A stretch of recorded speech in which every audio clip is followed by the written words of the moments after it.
Time Warner Audiobooks presents Rich Dad, Poor Dad, written by Robert Kiyosaki with Sharon L. Lecter, CPA, and read by Stephen Hoy, featuring an introduction by Robert Kiyosaki.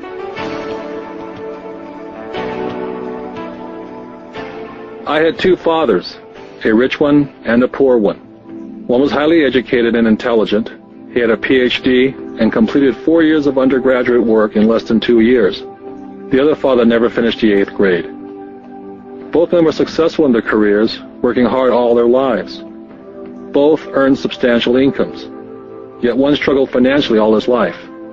The other would become one of the richest men in Hawaii. One died leaving tens of millions of dollars to his family, charities, and his church. The other left bills to be paid. Both men were strong, charismatic, and influential. Both men offered me advice, but they did not advise the same things. Both men believed strongly in education, but did not recommend the same course of study.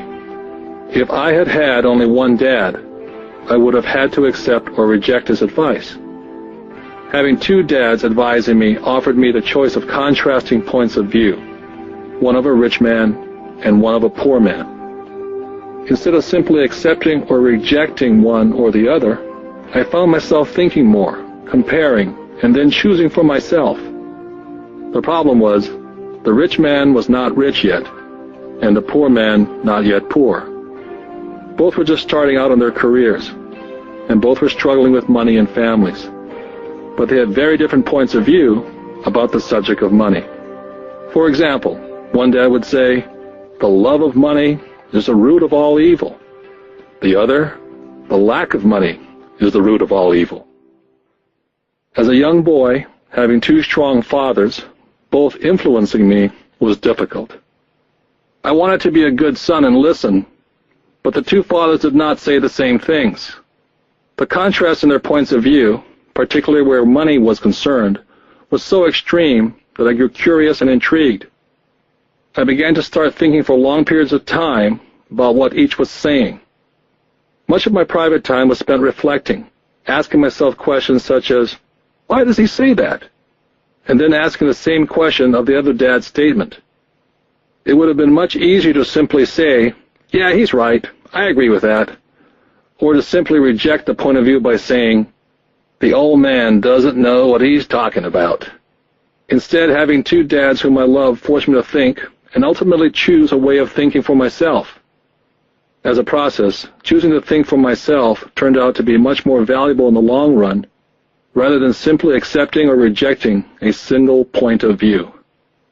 One of the reasons the rich get richer, the poor get poorer, and the middle class struggles in debt is because the subject of money is taught at home, not in school.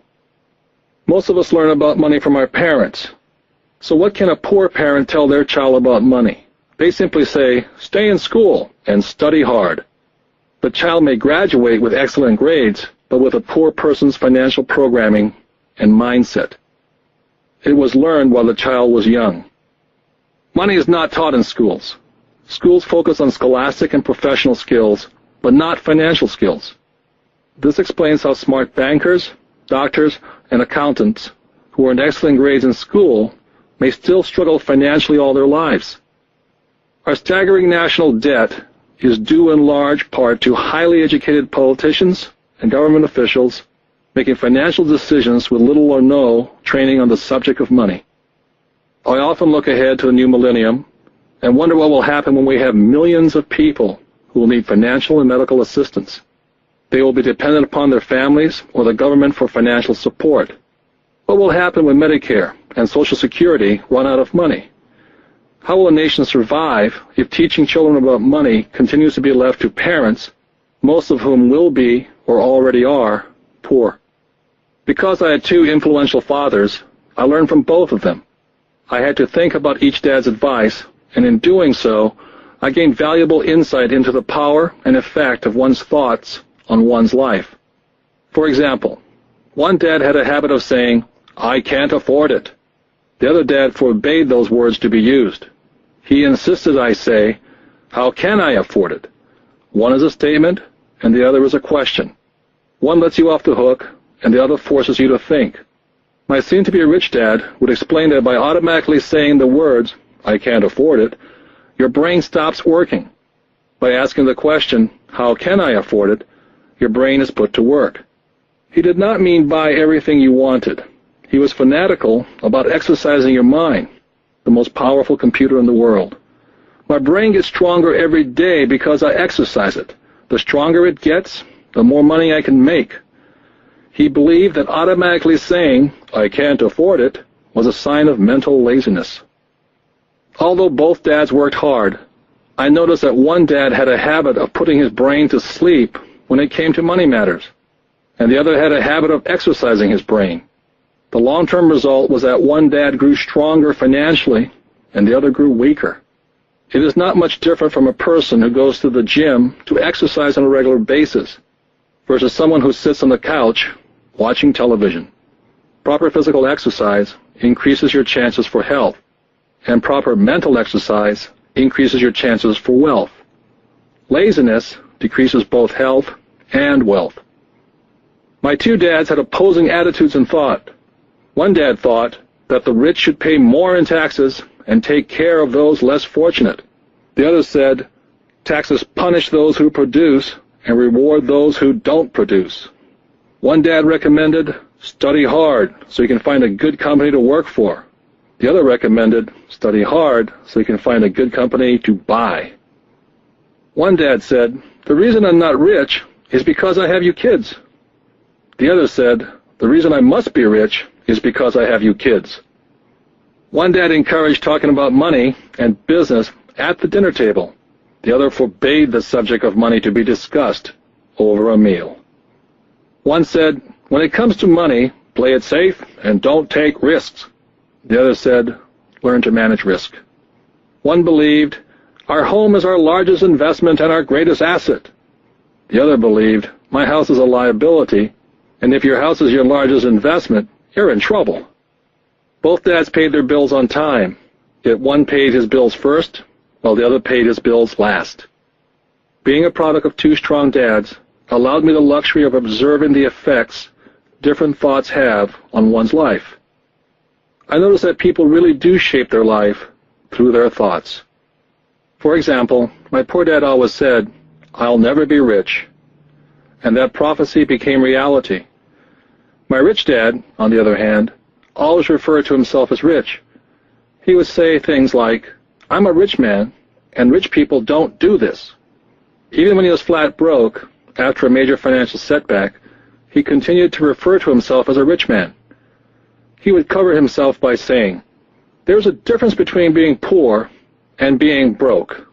Broke is temporary, and poor is eternal. My poor dad would also say, I'm not interested in money, or money doesn't matter. My rich dad always said, money is power.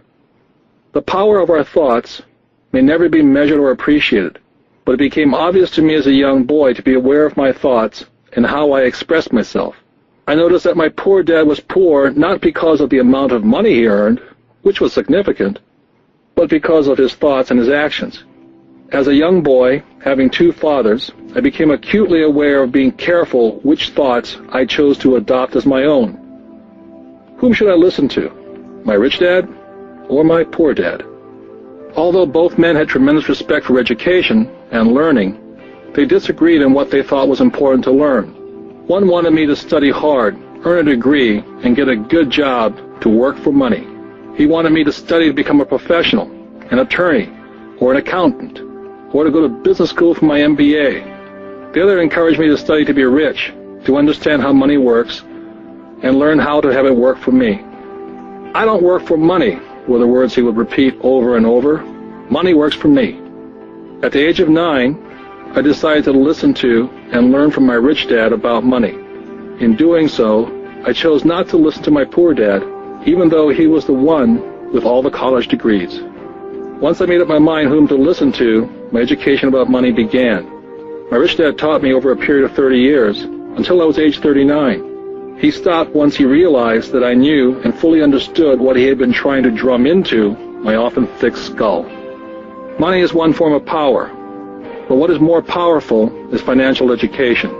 Money comes and goes, But if you have the education about how money works, you gain power over it and can begin building wealth. The reason positive thinking alone does not work is because most people went to school and never learned how money works, so they spend their lives working for money. Because I was only 9 years old when I started, the lessons my rich dad taught me were simple. And when it was all said and done, there are only 6 main lessons repeated over 30 years. This book is about those 6 lessons, put as simply as possible as my rich dad put forth those lessons to me. The lessons are not meant to be answers, but guideposts. Guideposts that will assist you and your children to grow wealthier, no matter what happens in a world of increasing change and uncertainty. Dad, can you tell me how to get rich?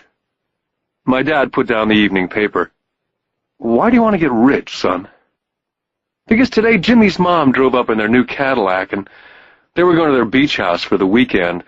He took 3 of his friends, but Mike and I weren't invited. They told us we weren't invited because we were poor kids. They did? My dad asked incredulously. Yeah, they did, I replied in a hurt tone. My dad silently shook his head, pushed his glasses up the bridge of his nose, and went back to reading his paper. I stood waiting for an answer. The year was 1956. I was 9 years old. By some twist of fate, I attended the same public school where the rich people sent their kids. We were primarily a sugar plantation town. The managers of the plantation and the other affluent people of the town, such as doctors, business owners, and bankers, sent their children to this school, grades 1 to 6. After grade 6, their children were generally sent off to private schools. Because my family lived on one side of the street, I went to this school. Had I lived on the other side of the street, I would have gone to a different school with kids from families more like mine. After grade 6, these kids and I would go on to the public intermediate and high school. There was no private school for them or for me. My dad finally put down the paper. Well, son, he began slowly, if you want to be rich, you have to learn to make money. How do I make money? I asked. Well, use your head, son, he said, smiling. Which really meant, that's all I'm going to tell you, or, I don't know the answer, so don't embarrass me. The next morning I told my best friend Mike what my dad had said. As best I could tell, Mike and I were the only poor kids in this school. Mike was like me in that he was in this school by a twist of fate. Someone had drawn a jog in a line for the school district, and we wound up in school with the rich kids. So what do we do to make money? Mike asked. I don't know, I said. But do you want to be my partner? He agreed. And so on that Saturday morning, Mike became my first business partner. We spent all morning coming up with ideas on how to make money. Finally, that afternoon, a bolt of lightning came through our heads. It was an idea that Mike had gotten from a science book he'd read. Excitedly, we shook hands, and the partnership now had a business. For the next several weeks, Mike and I ran around our neighborhood, knocking on doors and asking our neighbors if they'd save their toothpaste tubes for us. With puzzled looks, most adults consented with a smile. Some asked us what we were doing, to which we replied, "We can't tell you. It's a business secret." My mom grew distressed as the weeks wore on. We had selected a site next to her washing machine as the place we would stockpile our raw materials. In a brown cardboard box that one time held ketchup bottles, our little pile of used toothpaste tubes began to grow. One day my dad drove up to see 2 9-year-old boys in the driveway with a production line operating at full speed. Fine white powder everywhere. On a long table were small milk cartons from school, and our family's hibachi grill was glowing with red-hot coals at maximum heat. Dad walked up cautiously, having to park the car at the base of the driveway, since the production line blocked the carport. As he got closer, he saw a steel pot sitting on top of the coals, with the toothpaste tubes being melted down. In those days, toothpaste did not come in plastic tubes. The tubes were made of lead.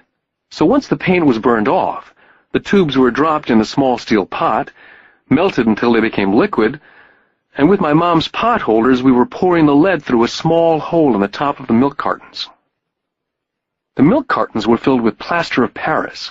The white powder everywhere was the plaster before we mixed it with water. The milk cartons were the outer containers for plaster of Paris molds.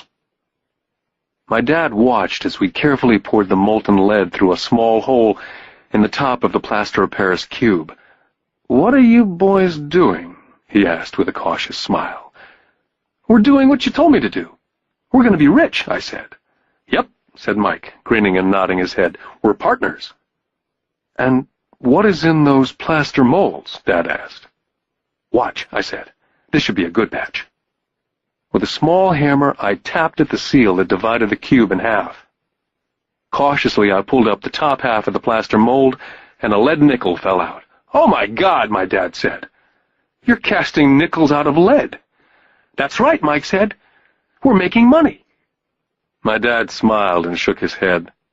Along with a fire and a box of spent toothpaste tubes in front of him were two little boys covered with white dust and smiling from ear to ear. He asked us to put everything down and sit with him on the front step of our house. With a smile, he gently explained what the word counterfeiting meant. Our dreams were dashed. "You mean this is illegal?" asked Mike. "Yes, it is illegal," my dad said gently. "But you boys have shown great creativity and original thought. Keep going. I'm really proud of you." Disappointed, Mike and I sat in silence for about 20 minutes before we began cleaning up our mess. The business was over on opening day. Sweeping the powder up, I looked at Mike and said, "I guess Jimmy and his friends are right. We are poor." My father was just leaving as I said that.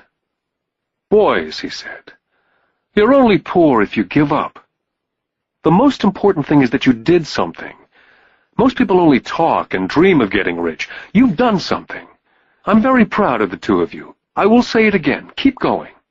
Don't quit." Mike and I stood there in silence. They were nice words, but we still did not know what to do.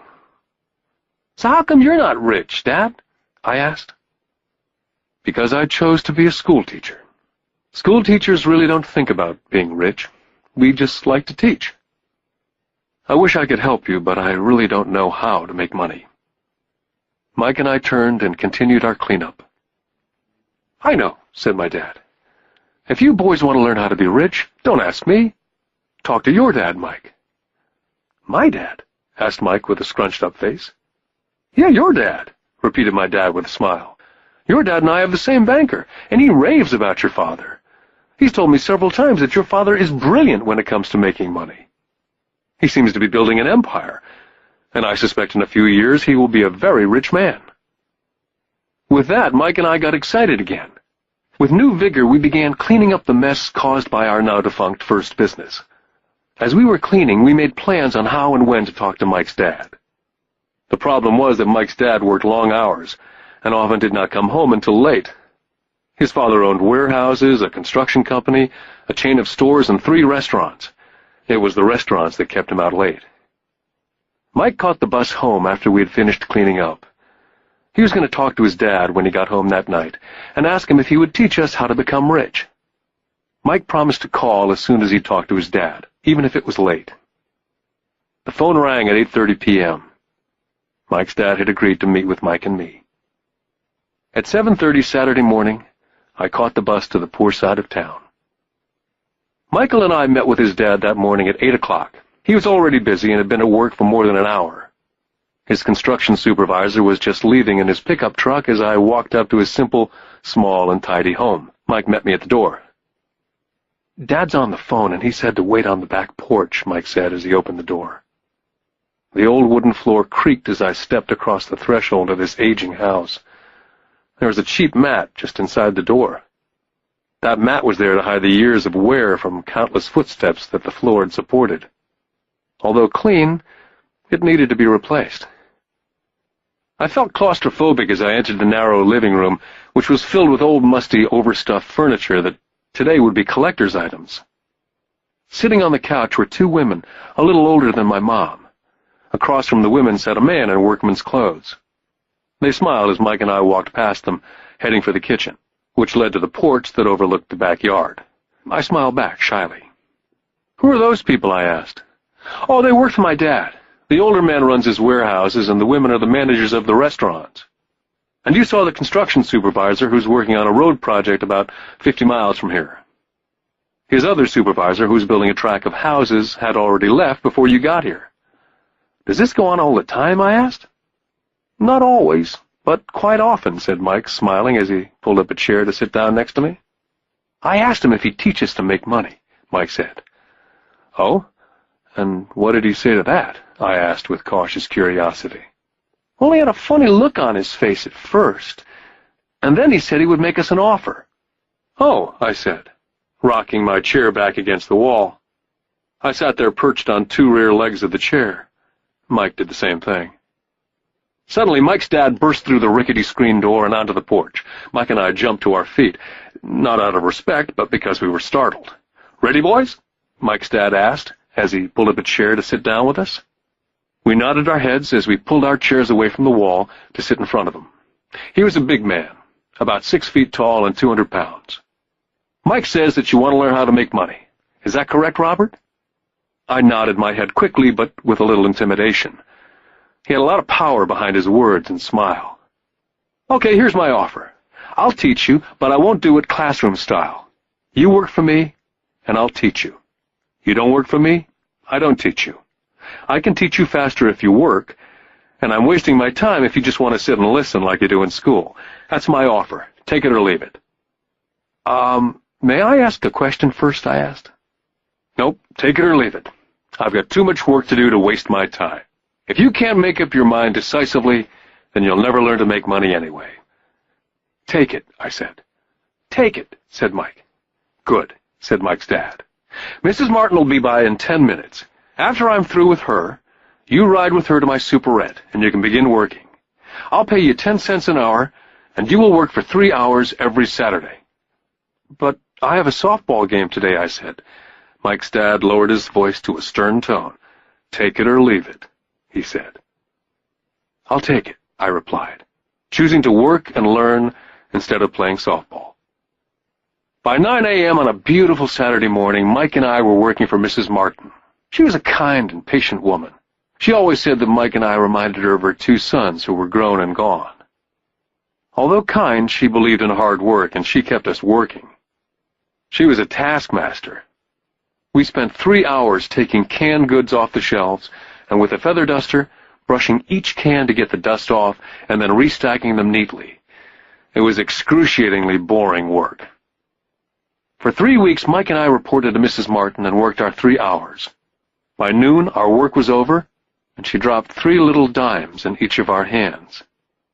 Now, even at the age of 9 in the mid-50s, 30 cents was not too exciting. Comic books cost 10 cents back then, so I usually spent my money on comic books and went home. By Wednesday of the 4th week, I was ready to quit. I had agreed to work only because I wanted to learn to make money from Mike's dad. And now I was a slave for 10 cents an hour. On top of that, I had not seen Mike's dad since that first Saturday. I'm quitting, I told Mike at lunchtime. The school lunch was miserable. School was boring, and now I didn't even have my Saturdays to look forward to. But it was the 30 cents that really got to me. Mike smiled. Dad said this would happen. He said to meet with him when you were ready to quit. What? I said indignantly. He's been waiting for me to get fed up? Sort of, Mike said. Dad's kind of different. He teaches differently from your dad. Your mom and dad lecture a lot.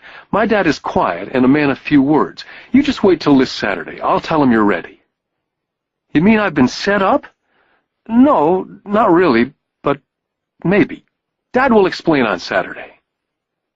I was ready to face him, and I was prepared.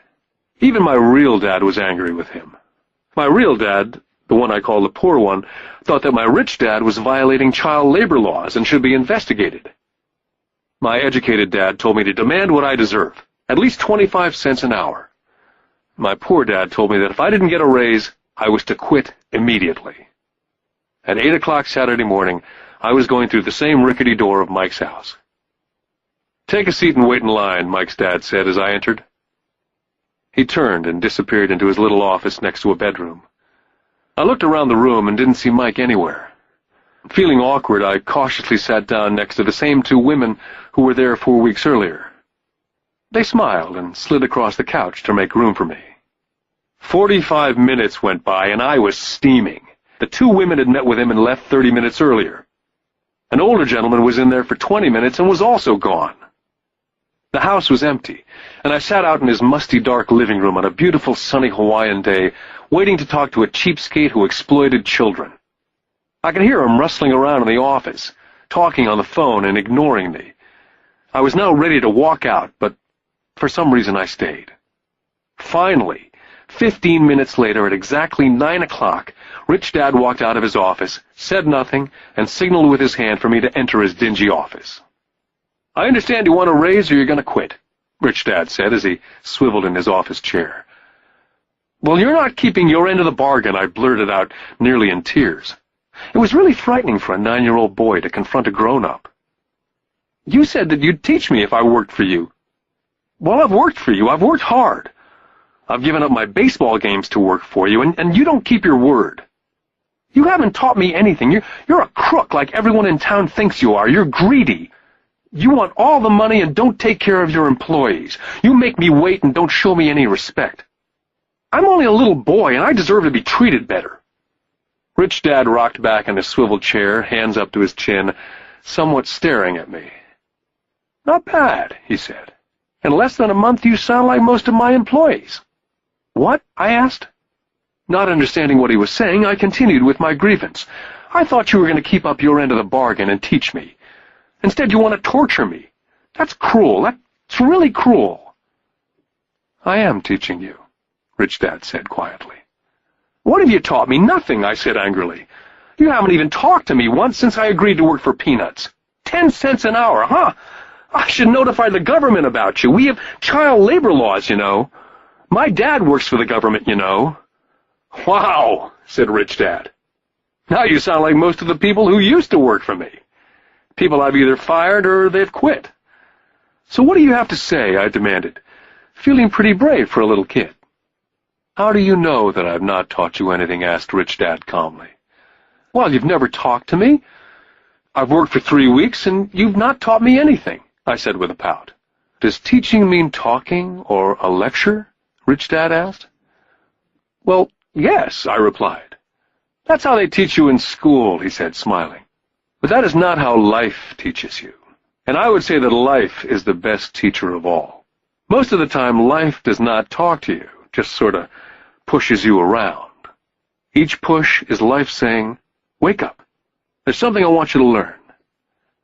I had no idea what he was talking about. Life pushes all of us around. Some give up, others fight. A few learn the lesson and move on. They welcome life pushing them around. To these few people, it means they need and want to learn something. They learn and move on. Most quit, and a few, like you, fight. Rich Dad stood and shut the creaky old wooden window that needed repair. "If you learn this lesson, you will grow into a wise, wealthy, and happy young man. If you don't, you will spend your life blaming a job, low pay, or your boss for your problems. You'll live life hoping for that big break that'll solve all your money problems." Rich Dad looked over to me to see if I was still listening. His eyes met mine. We stared at each other, streams of communication going between us through our eyes. Finally, I pulled away once I had absorbed his last message. I knew he was right. I was blaming him, and I did ask to learn. I was fighting.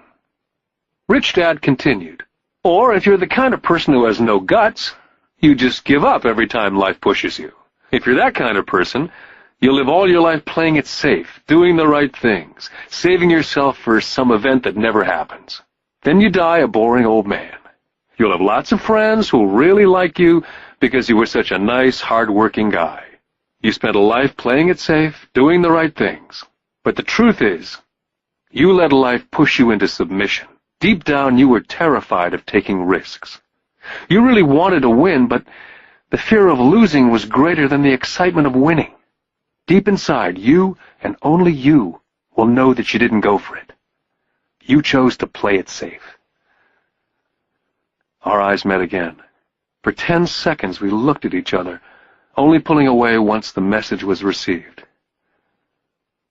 "You've been pushing me around?" I asked. "Some people might say that," smiled Rich Dad. "I would say that I just gave you a taste of life." "What taste of life?" I asked, still angry but now curious. "You boys are the first people that have ever asked me to teach them how to make money. I have more than 150 employees, and not one of them has asked me what I know about money. They ask me for a job and a paycheck, but never to teach them about money. So most will spend the best years of their lives working for money, not really understanding what it is they're working for." I sat there listening intently. "So when Mike told me about you wanting to learn how to make money, I decided to design a course that was close to real life. I could talk till I was blue in the face, but you wouldn't hear a thing. So I decided to let life push you around a bit so you could hear me. That's why I only paid you 10 cents. "So what is the lesson I learned from working for only 10 cents an hour?" I asked. "That you're cheap and exploit your workers?" Rich Dad laughed heartily. "You best change your point of view. Stop blaming me, thinking I'm the problem. If you think I'm the problem, then you have to change me. If you realize that you're the problem, then you can change yourself, learn something, and grow wiser." "But you only pay me 10 cents. "So what are you learning?" Rich Dad asked, smiling. "That you're cheap," I said with a sly grin. "See, you think I'm the problem," said Rich Dad. "But you are." "Well, keep that attitude and you learn nothing. Keep the attitude that I'm the problem, and what choices do you have?"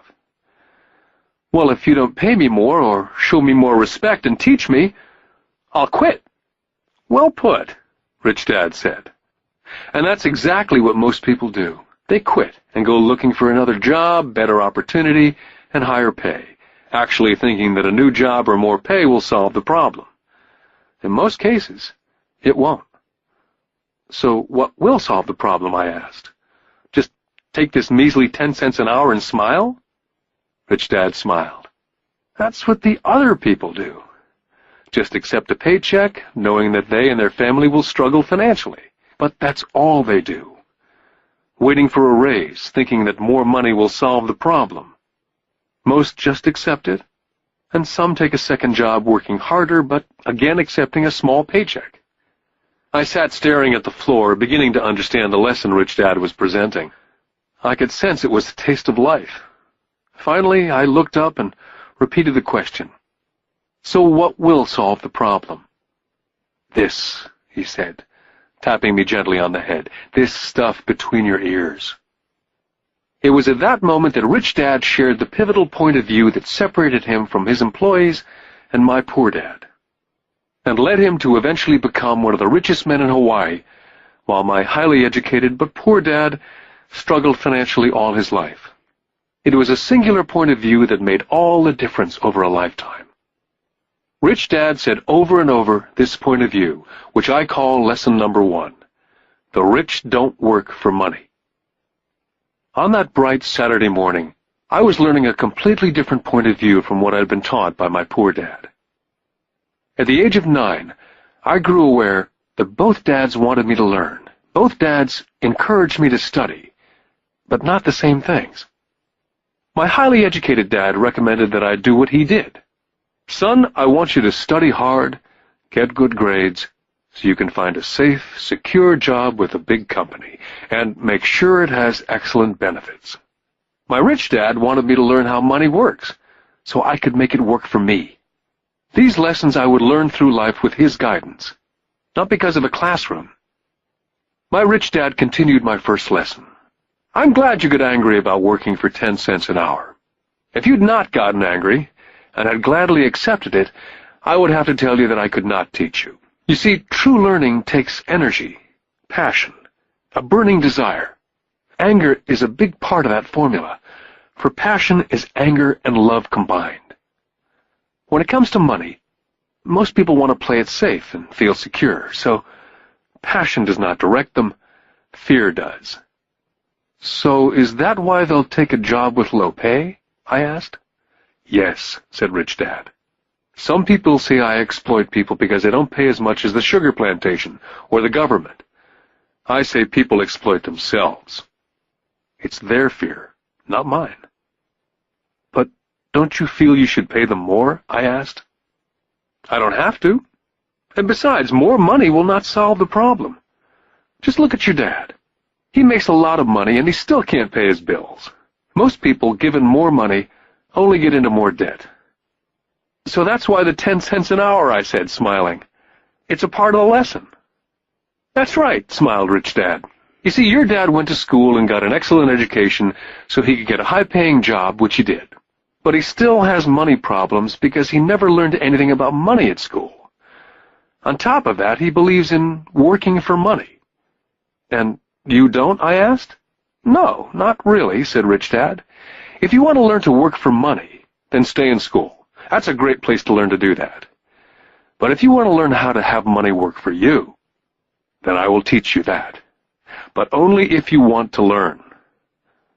Wouldn't everyone want to learn that? I asked.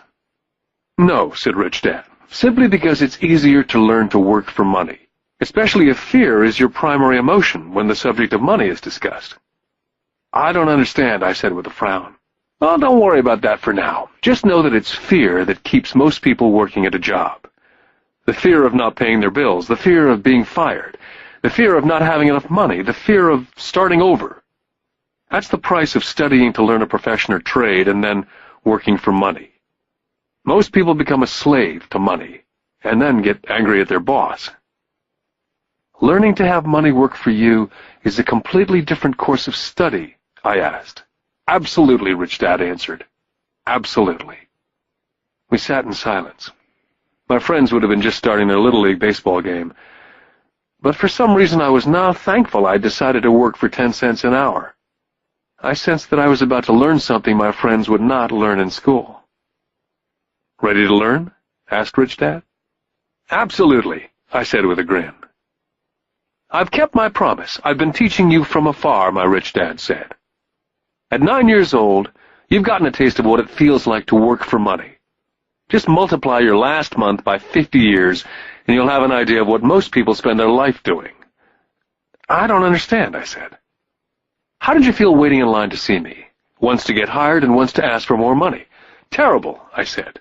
If you choose to work for money, that is what life is like for many people, said Rich Dad. And how did you feel when Mrs. Martin dropped 3 dimes in your hand for 3 hours' work? I felt like it wasn't enough. It seemed like nothing. I was disappointed, I said. And that is how most employees feel when they look at their paychecks, especially after all the tax and other deductions are taken out. At least you got 100%. You mean most workers don't get paid everything? I asked with amazement. Heavens, no, said Rich Dad. The government always takes its share first. How do they do that? I asked. Taxes, said Rich Dad. You're taxed when you earn, you're taxed when you spend, you're taxed when you save, you're taxed when you die. Why do people let the government do that to them? The rich don't, said Rich Dad with a smile. The poor and the middle class do. I'll bet you that I earn more than your dad, yet he pays more in taxes. How can that be? I asked. As a 9-year-old boy, that made no sense to me.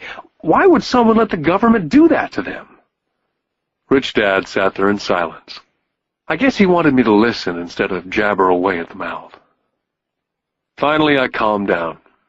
I did not like what I had heard. I knew my dad complained constantly about paying so much in taxes, but really did nothing about it. Was that life pushing him around? Rich Dad rocked slowly and silently in his chair, just looking at me. Ready to learn? He asked. I nodded my head slowly. Learning how to have money work for you is a lifetime study. Most people go to college for 4 years and their education ends. I already know that my study of money will continue over a lifetime, simply because the more I find out, the more I find out I need to know. Most people never study the subject. They go to work, get their paycheck, balance their checkbooks, and that's it. On top of that, they wonder why they have money problems. Then they think that more money will solve the problem. Few realize that it's their lack of financial education that is the problem. So, my dad has tax problems because he doesn't understand money?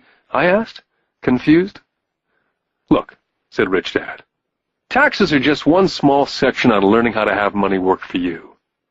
Today, I just wanted to find out if you still have the passion to learn about money. Most people don't.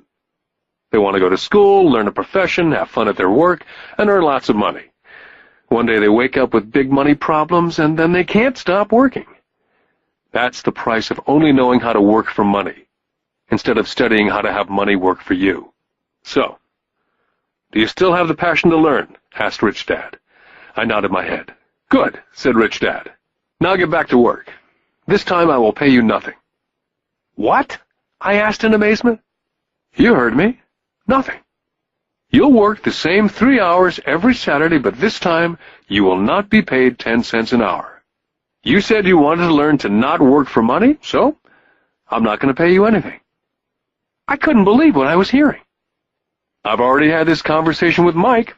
He's already working, dusting, and stacking canned goods for free. You better hurry up and get back there. I stood there, still not believing what a raw deal I'd been handed. Here I came to ask for a raise, and now I was being told to keep working for nothing. Rich Dad tapped me on the head and said, "Use this. Now get out of here." I didn't tell my poor dad I wasn't being paid. He would not have understood, and I did not want to try to explain something that I did not yet understand myself. For 3 more weeks, Mike and I worked for 3 hours every Saturday for nothing. The work didn't bother me, and the routine got easier. It was the missed baseball games and not being able to afford to buy a few comic books that got to me. Rich Dad stopped by at noon on the 3rd week. We heard his truck pull up in the parking lot and sputter when the engine was turned off. He entered the store and greeted Mrs. Martin with a hug. After finding out how things were going in the store, he reached into the ice cream freezer, pulled out 2 bars, paid for them, and signaled to Mike and me. "Let's go for a walk, boys." We crossed the street, dodging a few cars, and walked across a large grassy field where a few adults were playing softball. Sitting down at a remote picnic table, he handed Mike and me the ice cream bars. "How's it going, boys?" "Okay," Mike said. I nodded in agreement. "Learn anything yet?" Rich Dad asked. Mike and I looked at each other, shrugged our shoulders, and shook our heads in unison. "Well, you boys had better start thinking. You're staring at one of life's biggest lessons. If you learn the lesson, you'll enjoy a life of great freedom and security. If you don't learn the lesson, you'll wind up like Mrs. Martin and most of the people playing softball in this park. They work very hard for a little money, clinging to the illusion of job security, looking forward to a 3-week vacation each year and a skimpy pension after 45 years of work.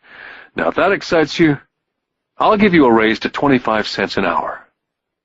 "But these are good, hard-working people. Are you making fun of them?" I demanded.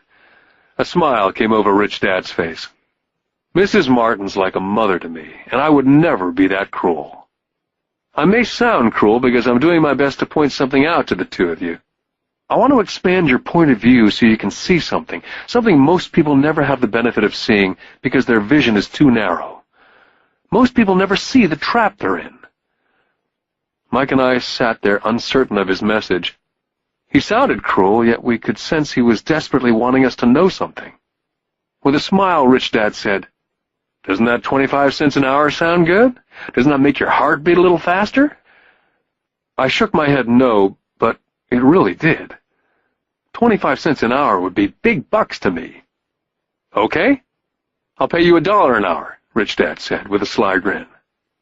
Now my heart was beginning to race. My brain was screaming, "Take it, take it." I could not believe what I was hearing. Still, I said nothing. "Okay, $2 an hour." My little 9-year-old brain and heart nearly exploded. After all, it was 1956, and being paid $2 an hour would have made me the richest kid in the world. I couldn't imagine earning that kind of money. I wanted to say yes, but somehow my mouth stayed silent. Maybe my brain had overheated and blown a fuse, but deep down I badly wanted that $2 an hour. The ice cream had melted and was running down my hand. Rich Dad was looking at 2 boys staring back at him, eyes wide open and brains empty. He knew that he was testing us, and he knew there was part of our emotions that wanted to take the deal. "Okay," he said, $5 an hour. Suddenly there was a silence from inside me. Something had changed. The offer was too big and had gotten ridiculous. Not too many grown-ups in 1956 made more than $5 an hour. The temptation disappeared and a calm set in. Slowly I turned to my left to look at Mike. He looked back at me. The part of my soul that was weak and needy was silenced. The part of me that had no price took over. There was a calm and a certainty about money that entered my brain and my soul. I knew Mike had gotten to that point also. "Good," Rich Dad said softly. "Most people have a price. And they have a price because of human emotions named fear and greed. First, the fear of being without money motivates us to work hard. And then once we get that paycheck, greed or desire starts us thinking about all the wonderful things money can buy. The pattern is then set." "What pattern?" I asked. "The pattern of get up, go to work, pay bills, get up, go to work, pay bills." Their lives are then run forever by two emotions, fear and greed. Offer them more money, and they continue the cycle by also increasing their spending. This is what I call the rat race. "There is another way?" Mike asked. "Yes," said Rich Dad slowly, "but only a few people find it." "And what is that way?" Mike asked. "That's what I hope you boys will find out as you work and study with me. That is why I took away all forms of pay." "Any hints?" Mike asked. "We're kind of tired of working hard, especially for nothing." "Well, the first step is telling the truth," said Rich Dad. "We haven't been lying," I said. "I did not say you were lying. I said to tell the truth," Rich Dad came back. "The truth about what?" I asked. "How you're feeling," Rich Dad said. "You don't have to say it to anyone else, just yourself." "You mean the people in this park, the people who work for you, Mrs. Martin, they don't do that?" I asked. "I doubt it," Rich Dad said. "Instead, they feel the fear of not having money. Instead of confronting the fear, they react instead of think. They react emotionally instead of using their heads," Rich Dad said, tapping us on our heads. "Then they get a few bucks in their hands, and again the emotion of joy and desire and greed take over. And again they react instead of think." "So their emotions do their thinking," Mike said. "That's correct," said Rich Dad. "Money is running their lives, and they refuse to tell the truth about that. Money is in control of their emotions, and hence their souls." Rich Dad sat quietly, letting his words sink in. Realizing we had absorbed as much as possible of what he was talking about, Rich Dad said, "I want you boys to avoid that trap. That is really what I want to teach you. Not just to be rich, because being rich does not solve the problem." "It doesn't?" I asked, surprised. "No, it doesn't. Let me finish with the other emotion, which is desire. Some call it greed, but I prefer desire. It's perfectly normal to desire something better, prettier, more fun or exciting. So people also work for money because of desire. They desire money for the joy they think it can buy. But the joy that money brings is often short-lived, and they soon need more money for more joy, more pleasure, more comfort, more security. So they keep working, thinking money will soothe their souls that are troubled by fear and desire, but money cannot do that." "Even for rich people?" Mike asked. "Rich people included," said Rich Dad. "In fact, the reason many rich people are rich is not because of desire, but because of fear. They actually think that money can eliminate that fear of not having money, of being poor. So they amass tons of it only to find out that the fear gets worse. They now fear losing it. I have friends who keep on working even though they have plenty. I know people who have millions who are more afraid now than when they were poor. They're terrified of losing all their money. I want to teach you to master the power of money, not be afraid of it. And they don't teach that in school. If you don't learn it, you can become a slave to money." It was finally making sense. He did want us to widen our views, to see what Mrs. Martin could not see, his employees could not see, or my dad for that matter. He used examples that sounded cruel at the time, but I've never forgotten them. My vision widened that day. and I could begin to see the trap that lay ahead for most people. You see, we're all employees, ultimately. We just work at different levels, said Rich Dad. I just want you boys to have a chance to avoid the trap. The trap caused by those two emotions, fear and desire. Use them in your favor, not against you. That's what I want to teach you. I'm not interested in just teaching you to make a pile of money. That won't handle the fear or desire. If you don't first handle fear and desire and you get rich, you'll only be a high-paid slave. So how do we avoid the trap? I asked. The main cause of poverty or financial struggle is fear and ignorance, not the economy or the government or the rich. It's self-inflicted fear and ignorance that keeps people trapped. So you boys go to school and get your college degrees. I'll teach you how to stay out of the trap. The pieces of the puzzle were appearing. My highly educated dad had a great education and a great career, but school never told him how to handle money or his fears. It became clear that I could learn different and important things from two fathers. So you've been talking about the fear of not having money. How does the desire of money affect our thinking? Mike asked. How did you feel when I tempted you with a pay raise? Did you notice your desires rising? We nodded our heads. By not giving into your emotions, you were able to delay your reactions and think. That's most important. We will always have emotions of fear and greed. From here on in, it's most important for you to use those emotions to your advantage and for the long term, and not simply let your emotions run you by controlling your thinking. Most people use fear and greed against themselves. That's the start of ignorance. Most people live their lives chasing paychecks, pay raises, and job security because of the emotions of desire and fear, not really questioning where those emotion-driven thoughts are leading them. It's just like the picture of a donkey dragging a cart with its owner dangling a carrot just in front of the donkey's nose. The donkey's owner may be going where he wants to go, but the donkey is chasing an illusion. Tomorrow there will only be another carrot for the donkey. You mean the moment I began to picture a new baseball glove, candy or toys that's like a carrot to a donkey, Mike asked? Yeah. And as you get older, your toys get more expensive. New car, boat, and a big house to impress your friends, said Rich Dad with a smile. Fear pushes you out the door, and desire calls to you, enticing you toward the rocks. That's the trap. So, what's the answer? Mike asked. What intensifies fear and desire is ignorance. That's why rich people with lots of money often have more fear the richer they get. Money is the carrot, the illusion. Rich Dad went on to explain that a human's life is a struggle between ignorance and illumination. He explained that once a person stops searching for information and knowledge of oneself, ignorance sets in. That struggle is a moment-to-moment decision to learn to open or close one's mind. Look, school is very, very important. You go to school to learn a skill or a profession so as to be a contributing member of society. Every culture needs teachers, doctors, mechanics, artists, cooks, business people, police officers, firefighters, soldiers. Schools train them so our culture can thrive and flourish, said Rich Dad.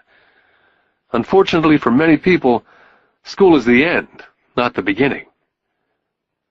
What does ignorance have to do with greed and fear, I asked. Because it's ignorance about money that causes so much greed and so much fear, said Rich Dad. Let me give you some examples. A doctor wanting more money to better provide for his family raises his fees. By raising his fees, it makes healthcare more expensive for everyone. Now it hurts the poor people the most, so poor people have worse health than those with money. Because the doctors raise their rates, the attorneys raise their rates. Because the attorneys' rates have gone up, school teachers want a raise, which raises our taxes, and on and on and on. Soon there will be such a horrifying gap between the rich and the poor that chaos will break out, and another great civilization will collapse. Great civilizations collapsed when the gap between the haves and the have-nots was too great. America's on the same course, proving once again that history repeats itself, because we do not learn from history. We only memorize historical dates and names, not the lesson. Aren't prices supposed to go up, I asked. Not in an educated society with a well-run government. Prices should actually come down. Of course, that's often only true in theory. Prices go up because of greed and fear caused by ignorance. If schools taught people about money, there would be more money and lower prices. But schools only focus on teaching people to work for money, not how to harness money's power. But don't we have business schools, Mike asked? Aren't you encouraging me to go to business school for my master's degree? Yes, said Rich Dad. But all too often business schools train employees who are sophisticated bean counters. Heaven forbid a bean counter takes over a business. All they do is look at the numbers, fire people, and kill the business. I know, because I hire bean counters. All they think about is cutting costs and raising prices, which causes more problems. Bean counting is important. I wish more people knew it, but it, too, is not the whole picture, added Rich Dad angrily. So is there an answer? Asked Mike. Yes, said Rich Dad. Learn to use your emotions to think, not think with your emotions. When you boys mastered your emotions, first by agreeing to work for free, I knew there was hope. When you again resisted your emotions when I tempted you with more money, you were again learning to think in spite of being emotionally charged. That's the first step. Can you tell the difference between emotions thinking and the head thinking? Mike asked. Oh, yes, I hear it all the time, said Rich Dad.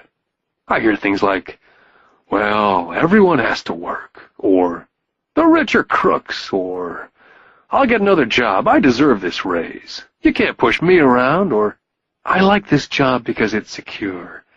Instead of, is there something I'm missing here? Which breaks the emotional thought and gives you time to think clearly. I must admit it was a great lesson to be getting, to know when someone was speaking out of emotions or out of clear thought. It was a lesson that served me well for life, especially when I was the one speaking out of reaction and not from clear thought. As we headed back to the store, Rich Dad explained that the rich really did make money. They did not work for it. He went on to explain that when Mike and I were casting 5-cent pieces out of lead, thinking we were making money, we were very close to thinking the way rich people think.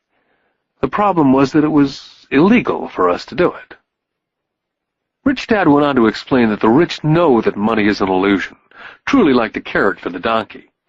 It's only out of fear and greed that the illusion of money is held together by billions of people thinking that money is real. Money is really made up.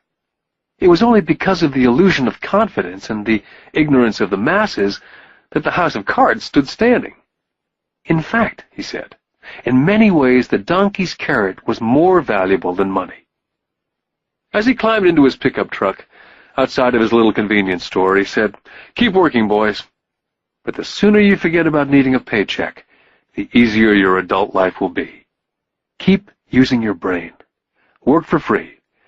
And soon your mind will show you ways of making money far beyond what I could ever pay you. You'll begin to see opportunities right in front of you that in the past would have gone unnoticed." Mike and I picked up our things from the store and waved goodbye to Mrs. Martin. We went back to the park, to the same picnic bench, and spent several more hours thinking and talking. We spent the next week at school thinking and talking. For 2 more weeks, we kept thinking and talking and working for free. At the end of the second Saturday, I was again saying goodbye to Mrs. Martin and looking at the comic book stand with a longing gaze. The hard thing about not even getting 30 cents every Saturday was that I didn't have any money to buy comic books. Suddenly, as Mrs. Martin was saying goodbye to Mike and me, I saw something she was doing that I'd never seen her do before.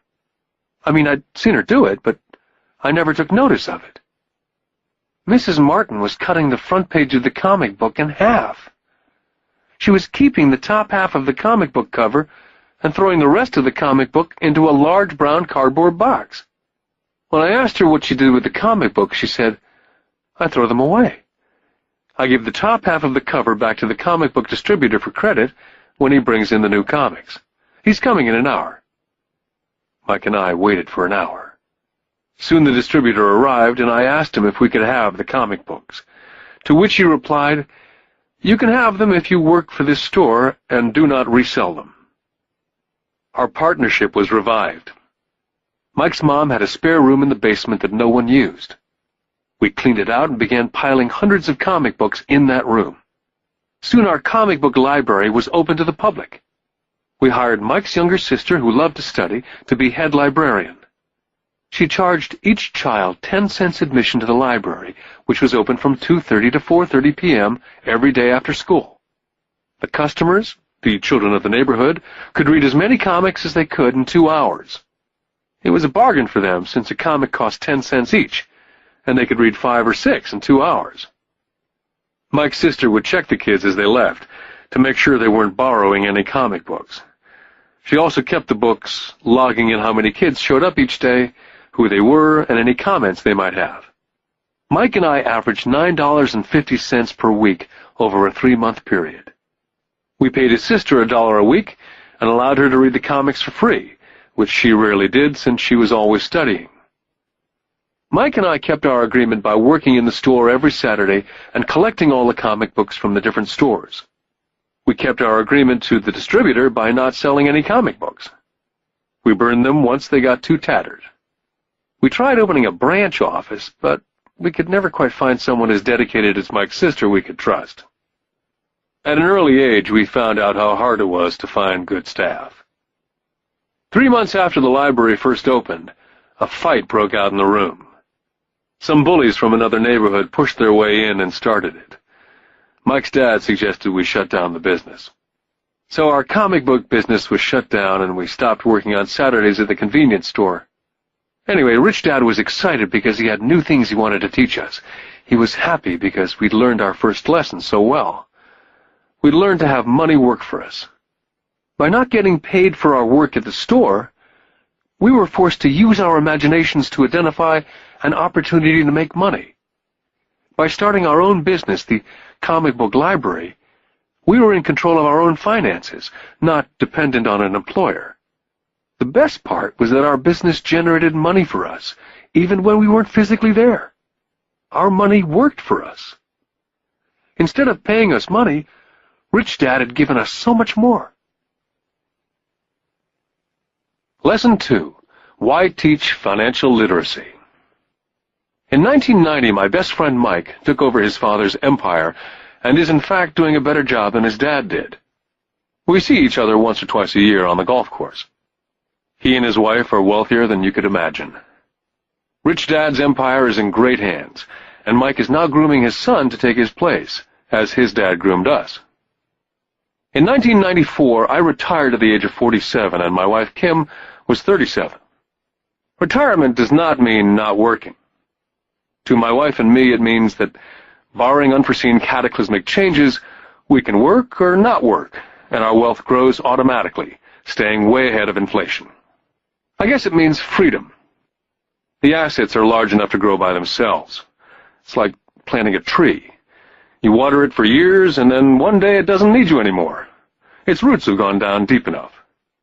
Then the tree provides shade for your enjoyment. Mike chose to run the empire, and I chose to retire.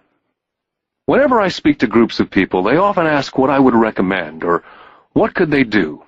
How do they get started? Is there a good book I'd recommend? What is the secret to success?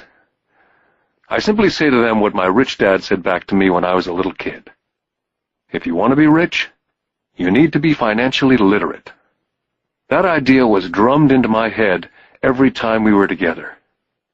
As I said, my educated dad stressed the importance of reading books, while my rich dad stressed the need to master financial literacy. If you're going to build the Empire State Building, the first thing you need to do is dig a deep hole and pour a strong foundation. If you're going to build a home in the suburbs, all you need to do is pour a 6-inch slab of concrete. Most people, in their drive to get rich, are trying to build an Empire State Building on a 6-inch slab. Our school system, having been created in the agrarian age, believes in homes with no foundation dirt floors are still the rage. So kids graduate from school with virtually no financial foundation. One day, sleepless and deep in debt in suburbia, living the American dream, they decide that the answer to their financial problems is to find a way to get rich quick. Construction on the skyscraper begins. It goes up quickly, and soon, instead of the Empire State Building, we have the Leaning Tower of suburbia. The sleepless nights return. As for Mike and me in our adult years, both of our choices were possible, because we were taught to pour a strong financial foundation when we were just kids. Now, accounting is possibly the most boring subject in the world. It also could be the most confusing. But if you want to be rich, long-term, it could be the most important subject. The question is, how do you take a boring and confusing subject and teach it to kids? The answer is, make it simple. My rich dad poured a strong financial foundation for Mike and me. Since we were just kids, he created a simple way to teach us. For years, he only drew pictures and used words. Mike and I understood the simple drawings, the jargon, the movement of money. And then in later years, Rich Dad began adding numbers. Most importantly, you must know the difference between an asset and a liability. And buy assets. If you want to be rich, this is all you need to know. It is rule number 1. It is the only rule. This may sound absurdly simple, but most people have no idea how profound this rule is. Most people struggle financially because they do not know the difference between an asset and a liability. Rich people acquire assets. The poor and middle class acquire liabilities, but they think they are assets. When Rich Dad explained this to Mike and me, we thought he was kidding. Here we were nearly teenagers and waiting for the secret to get rich, and this was his answer. It was so simple that we had to stop for a long time to think about it. If it's that simple, how come everyone's not rich? I asked. Rich Dad smiled, because people do not know the difference between an asset and a liability. I remember asking, how could adults be so silly? If it's that simple, if it's that important, why would everyone not want to find out? It took our Rich Dad only a few minutes to explain what assets and liabilities were. To teach preteen boys, Rich Dad kept everything simple, using as many pictures as possible, as few words as possible, and no numbers for years. My Rich Dad simply drew a vertical box with a line through the middle. The top half was for income, and the bottom half was for expenses. Then beneath that box, he drew another box horizontally, which he divided into a left half for assets and a right half for liabilities. The income statement, often called a profit and loss statement, measures income and expenses, money in or money out. The second set of boxes is the balance sheet. It's called that because it's supposed to balance assets against liabilities.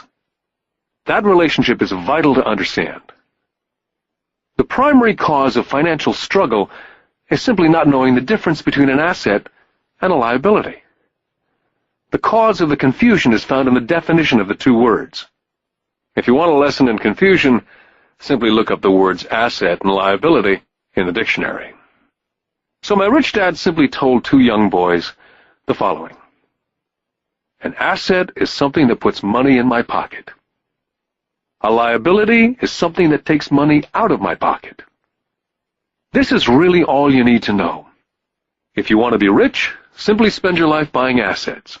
If you want to be poor or middle class, spend your life buying liabilities. It's not knowing the difference that causes most of the financial struggle in the real world.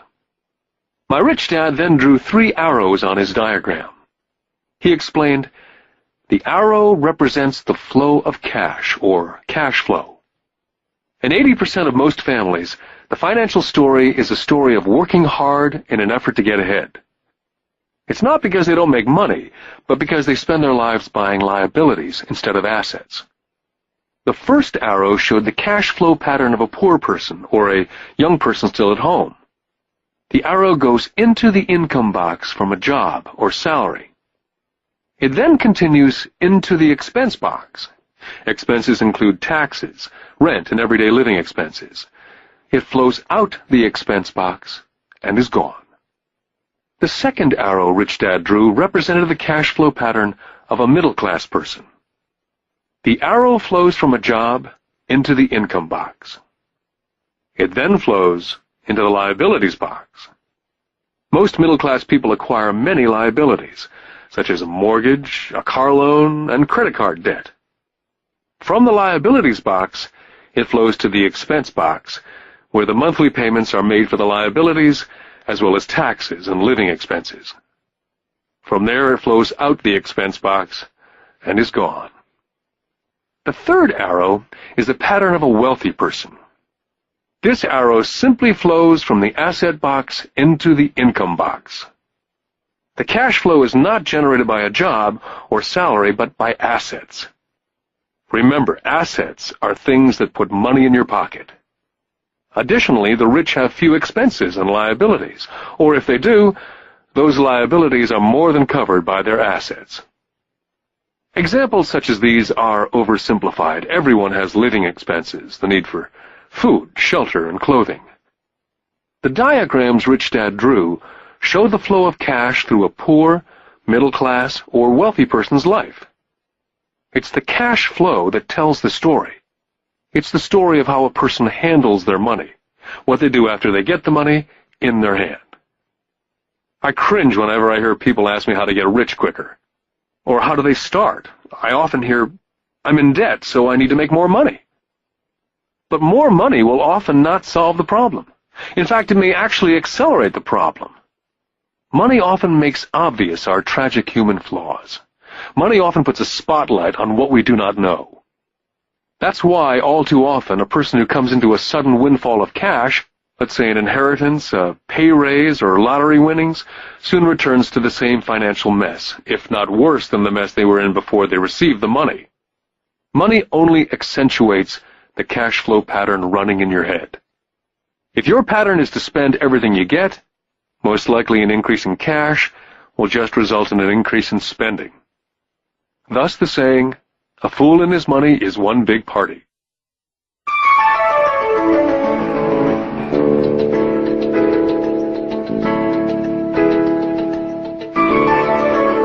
Because students leave school without financial skills, millions of educated people pursue their profession successfully, but later find themselves struggling financially.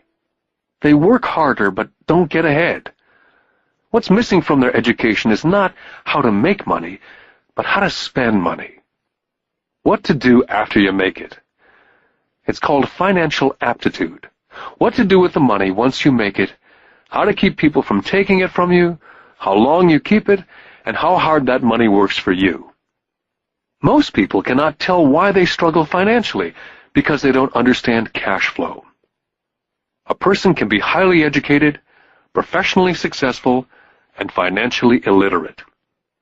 These people often work harder than they need to because they learned how to work hard, but not how to have their money work for them. The moving picture show of hard-working people has a set pattern. Recently married, the happy, highly educated young couple move in together in one of their cramped rented apartments. Immediately they realize that they're saving money, because two can live as cheaply as one. The problem is, the apartment is cramped. They decide to save money to buy their dream home so they can have kids.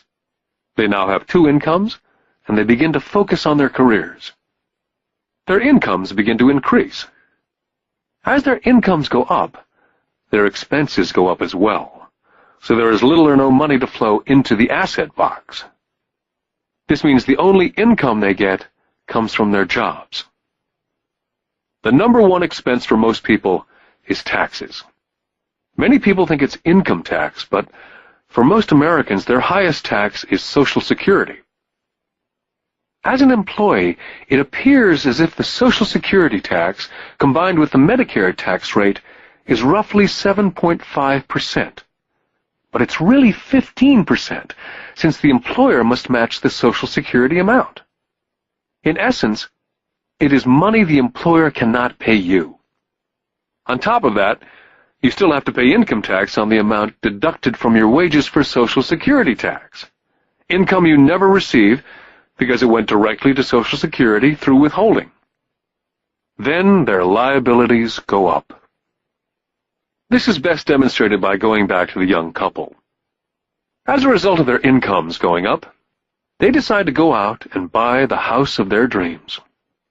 Once in their house, they have a new tax, called property tax. Then they buy a new car, new furniture, and new appliances to match their new house. All of a sudden they wake up and their liabilities column is full of mortgage debt and credit card debt. They're now trapped in the rat race. A child comes along. They work harder. The process repeats itself. More money and higher taxes, also called bracket creep. A credit card comes in the mail. They use it. It maxes out. A loan company calls and says their greatest asset, their home, has appreciated in value. The company offers a bill consolidation loan because their credit is so good and tells them the intelligent thing to do is clear off the high-interest consumer debt by paying off their credit card. And besides, interest on their home is a tax deduction. They go for it and pay off those high-interest credit cards. They breathe a sigh of relief. Their credit cards are paid off. They've now folded their consumer debt into their home mortgage. Their payments go down because they extend their debt over 30 years. It is the smart thing to do. Their neighbor calls to invite them to go shopping. The Memorial Day sale is on. A chance to save some money. They say to themselves, I won't buy anything, I'll just go look. But just in case they find something, they tuck that clean credit card inside their wallet. I run into this young couple all the time. Their names change, but their financial dilemma is the same. They come to one of my talks to hear what I have to say. They ask me, can you tell us how to make more money? Their spending habits have caused them to seek more income. They don't even know that the trouble is really how they choose to spend the money they do have. And that is the real cause of their financial struggle. It's caused by financial illiteracy and not understanding the difference between an asset and a liability. More money seldom solves someone's money problems. Intelligence solves problems. There's a saying a friend of mine says over and over to people in debt. If you find yourself in a hole, stop digging. The poor and middle class all too often allow the power of money to control them. By simply getting up and working harder, failing to ask themselves if what they do makes sense, they shoot themselves in the foot as they leave for work every morning. By not fully understanding money, the vast majority of people allow the awesome power of money to control them. The power of money is used against them. By the time Mike and I were 16 years old, we began to have problems in school. We were not bad kids. We just began to separate from the crowd. We worked for Mike's dad after school and on the weekends. Mike and I often spent hours after work just sitting at a table with his dad while he held meetings with his bankers, attorneys, accountants, brokers, investors, managers, and employees. We learned more sitting at his meetings than we did in all our years of school, college included. Mike's dad was not school educated, but he was financially educated and successful as a result. He used to tell us over and over again, an intelligent person hires people who are more intelligent than they are. So Mike and I had the benefit of spending hours listening to, and in the process learning from, intelligent people. But because of this, both Mike and I just could not go along with the standard dogma that our teachers preached. Occasionally, Mike or I would ask our teachers how what we studied was applicable, or we asked why we never studied money and how it worked.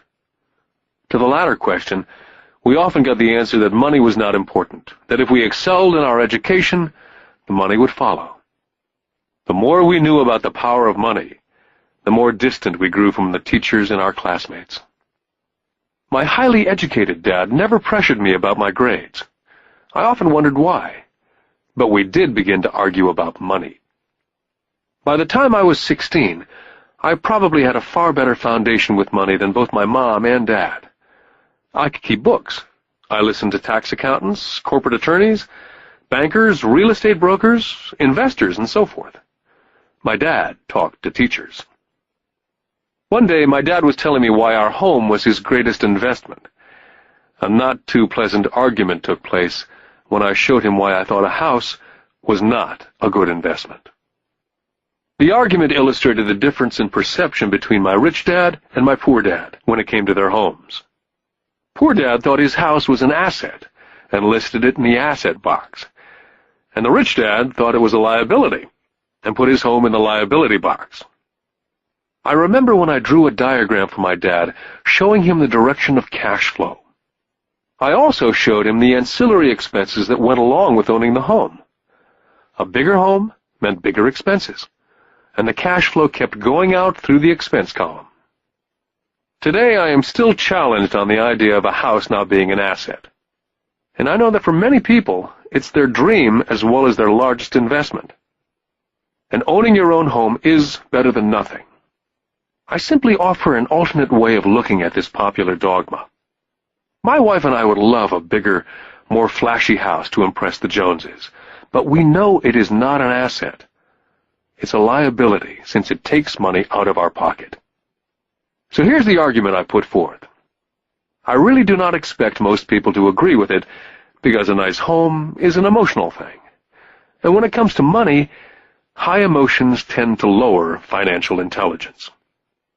When it comes to houses, I point out that most people work all their lives paying for a home they never own. In other words, most people buy a new house every so many years, each time incurring a new 30-year loan to pay off the previous one.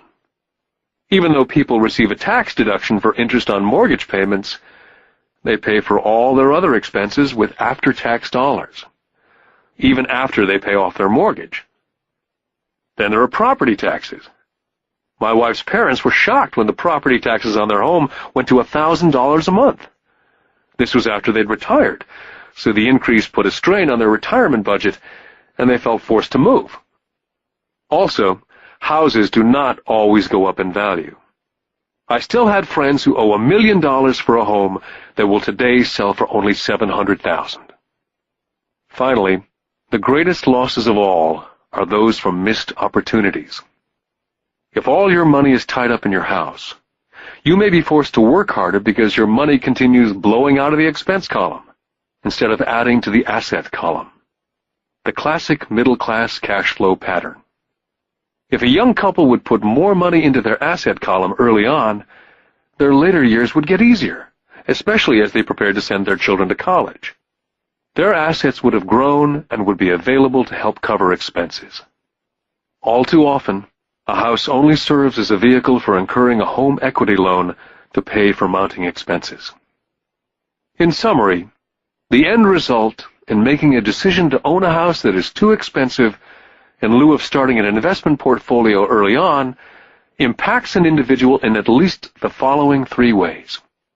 Number 1, loss of time, during which other assets could have grown in value.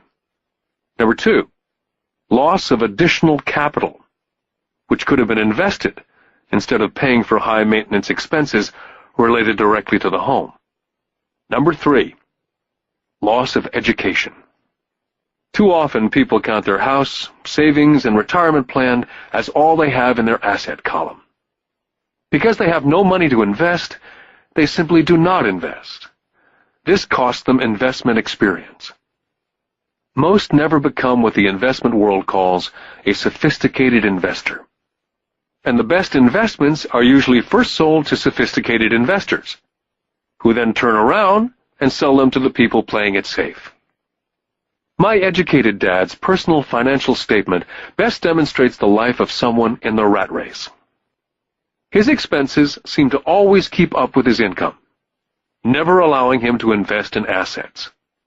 As a result, his liabilities, such as his mortgage and credit card debts, are larger than his assets. My rich dad's personal financial statement, on the other hand, reflects the results of a life dedicated to investing and minimizing liabilities. His assets greatly exceed his liabilities. A review of my rich dad's financial statement is why the rich get richer. The asset column generates more than enough income to cover expenses, with the balance reinvested into the asset column. The asset column continues to grow, and therefore, the income it produces grows with it. The result being, the rich get richer. The middle class finds itself in a constant state of financial struggle. Their primary income is through wages, and as their wages increase, so do their taxes. Their expenses tend to increase in equal increments as their wages increase, hence the phrase, the rat race. They treat their home as their primary asset instead of investing in income-producing assets. Remember, the most important rule is to know the difference between an asset and a liability. Once you understand the difference, concentrate your efforts on only buying income-generating assets. That's the best way to get started on a path to becoming rich. Keep doing that, and your asset column will grow. Focus on keeping liabilities and expenses down. This will make more money available to continue pouring into the asset column. This pattern of treating your home as an investment, and the philosophy that a pay raise means you can buy a larger home or spend more, is the foundation of today's debt-ridden society. This process of increased spending throws families into greater debt and into more financial uncertainty, even though they may be advancing in their jobs and receiving pay raises on a regular basis. This is high-risk living caused by weak financial education. As an employee who's also a homeowner, your working efforts are generally as follows. You work for someone else. Most people, working for a paycheck, are making the owner or the shareholders richer. Your efforts and success will help provide for the owner's success and retirement. Next, you work for the government. The government takes its share from your paycheck before you even see it. By working harder, you simply increase the amount of taxes taken by the government. Most people work from January to May just for the government. And finally, you work for the bank. After taxes, your next largest expense is usually your mortgage and credit card debt. The problem with simply working harder is that each of these three levels takes a greater share of your increased efforts. You need to learn how to have your increased efforts benefit you and your family directly. Once you've decided to concentrate on minding your own business, how do you set your goals? For most people, they must keep their profession and rely on their wages to fund their acquisition of assets. As their assets grow, how do they measure the extent of their success? When does someone realize that they are rich, that they have wealth? As well as having my own definitions for assets and liabilities, I also have my own definition for wealth. Actually, I borrowed it from a man named Buckminster Fuller. Some people call him a quack, and others call him a living genius. Years ago, he got all the architects buzzing because he applied for a patent in 1961 for something called a geodesic dome. But in the application, Fuller also said something about wealth.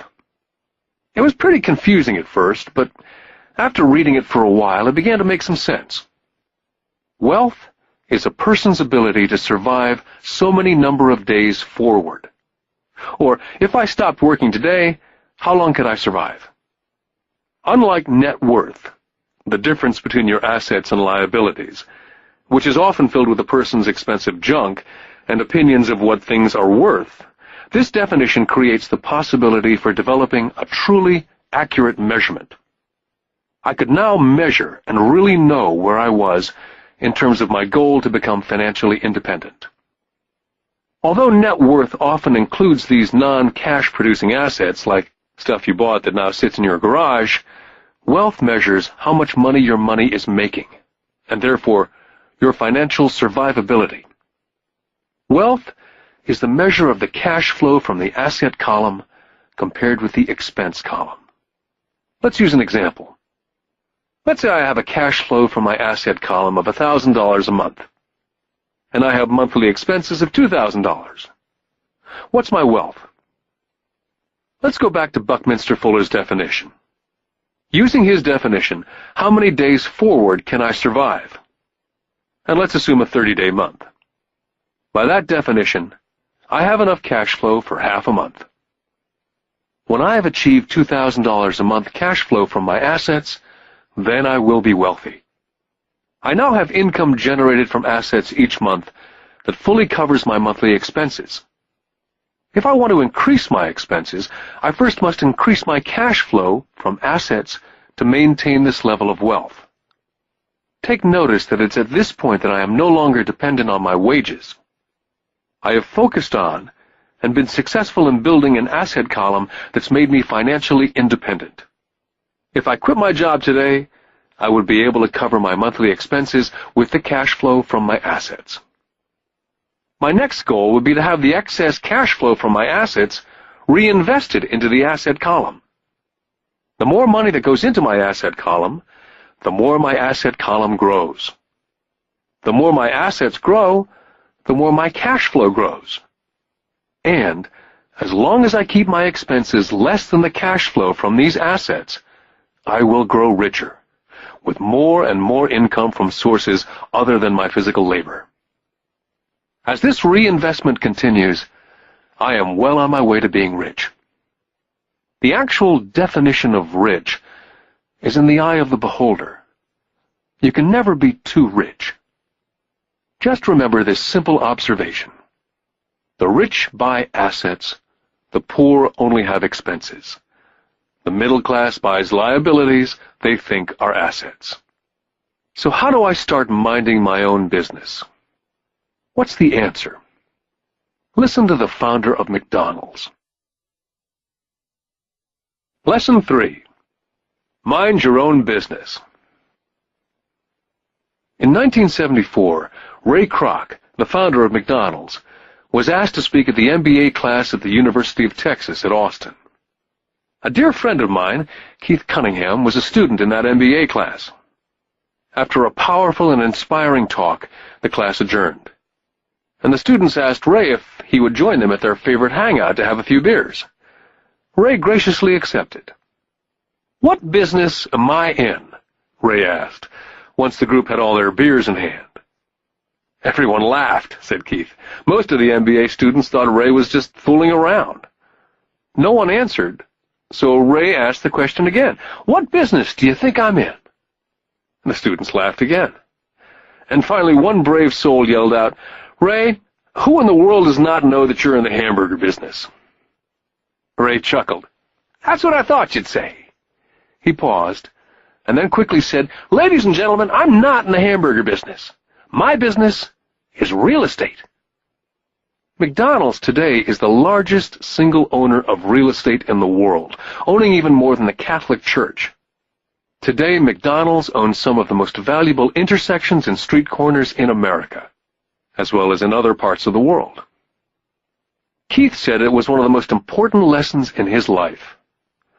Today, Keith owns car washes, but his business is the real estate under those car washes. The previous chapter ended with a statement illustrating that most people work for everyone but themselves. They work first for the owners of the company, then for the government through taxes, and finally for the bank that owns their mortgage. As a young boy, we did not have a McDonald's nearby. Yet my rich dad was responsible for teaching Mike and me the same lesson that Ray Kroc talked about at the University of Texas. It is secret number 3 of the rich. The secret is, mind your own business. Financial struggle is often directly the result of people working all their life for someone else. Many people will have nothing at the end of their working days. Our current educational system focuses on preparing today's youth to get good jobs by developing scholastic skills.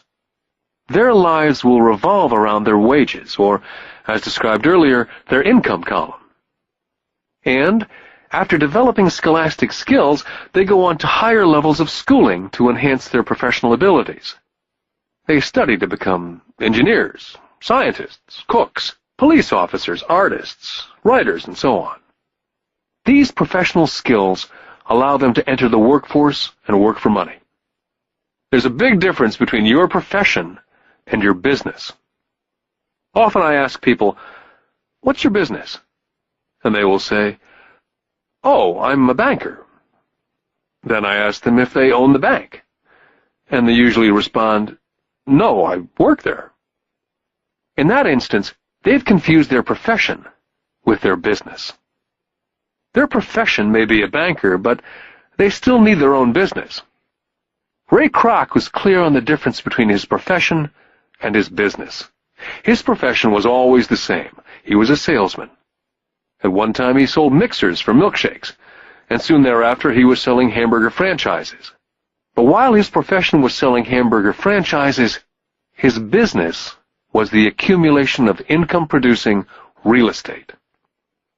To become financially secure, a person needs to mind their own business. Your business revolves around your asset column, as opposed to your income column. As stated earlier, the number one rule is to know the difference between an asset and a liability, and to buy assets. The rich focus on their asset columns, while everyone else focuses on their income statements. That's why we hear so often, "I need a raise. If only I had a promotion. I'm going back to school to get more training so I can get a better job. I'm going to work overtime. Maybe I can get a second job. I'm quitting in 2 weeks. I found a job that pays more." In some circles, these are sensible ideas. Yet if you listen to Ray Kroc, you're still not minding your own business. These ideas all still focus on the income column, and will only help a person become more financially secure if the additional money is used to purchase income-generating assets. The primary reason the majority of the poor and middle class are fiscally conservative, which means I can't afford to take risks, is that they have no financial foundation. They have to cling to their jobs. They have to play it safe. When downsizing became the in thing to do, millions of workers found out that their largest so-called asset, their home, was eating them alive. Their asset, called a house, still cost them money every month. Their car, another asset, was eating them alive. The golf clubs in the garage that cost $1,000 were not worth $1,000 anymore. Without job security, they had nothing to fall back on. What they thought were assets could not help them survive in a time of financial crisis. So, many people have put themselves in deep financial trouble when they run short of income. To raise cash, they sell their assets. First, their personal assets can generally be sold for only a fraction of the value that's listed in their personal balance sheet.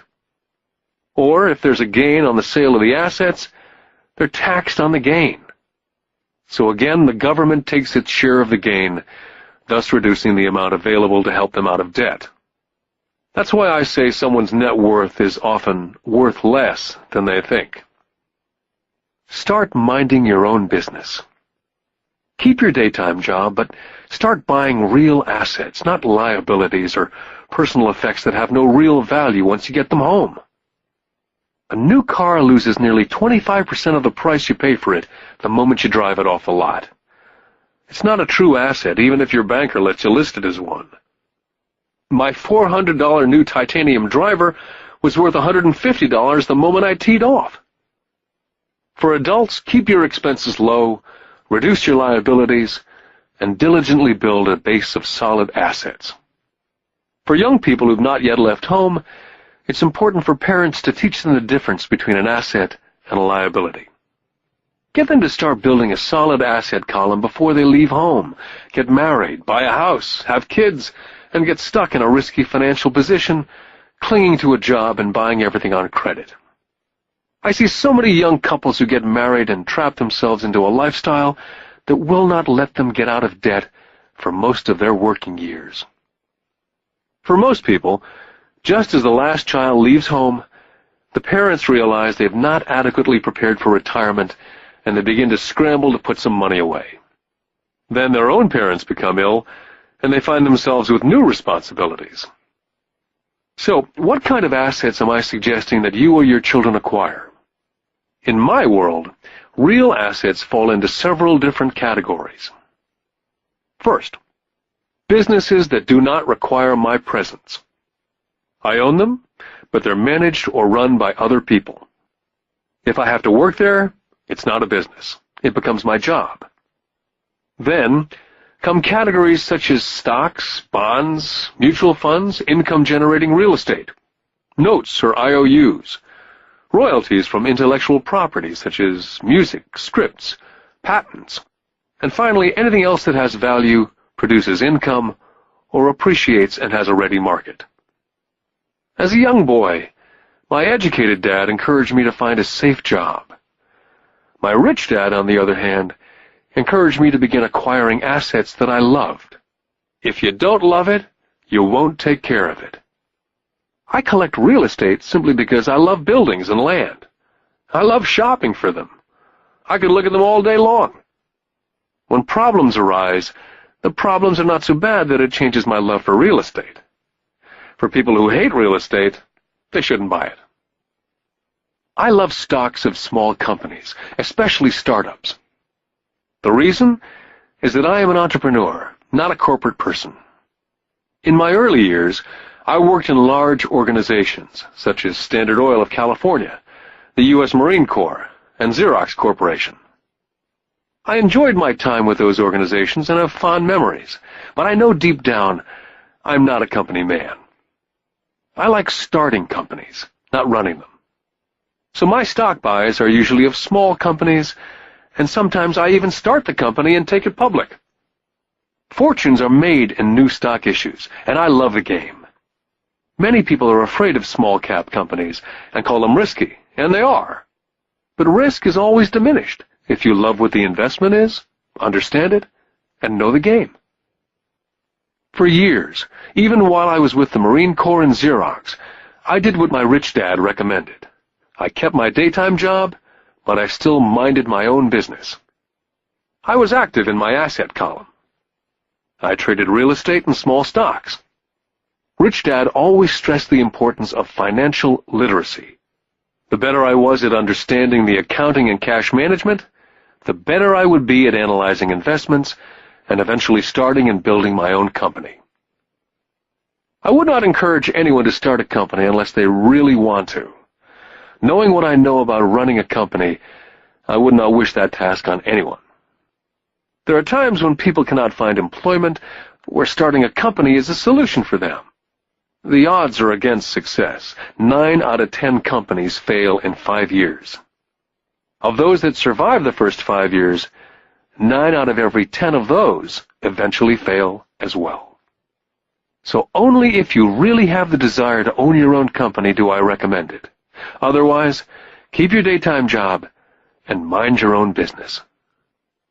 When I say mind your own business, I mean to build and keep your asset column strong. Once a dollar goes into it, never let it come out. Think of it this way. Once a dollar goes into your asset column, it becomes your employee. The best thing about money is that it works 24 hours a day and can work for generations. Keep your daytime job, be a great hard-working employee, but keep building that asset column. As your cash flow grows, you can buy some luxuries. An important distinction is that rich people buy luxuries last, while the poor and middle class tend to buy luxuries first. The poor and middle class often buy luxury items such as big houses, diamonds, furs, jewelry, or boats because they want to look rich. They look rich, but in reality they just get deeper in debt on credit. The old money people, the long-term rich, built their asset column first. Then the income generated from the asset column bought their luxuries. The poor and middle class buy luxuries with their own sweat, blood, and children's inheritance. A true luxury is a reward for investing in and developing a real asset. For example, when my wife and I had extra money coming from our apartment houses, she went out and bought her Mercedes. It didn't take any extra work or risk on her part, because the apartment house bought the car.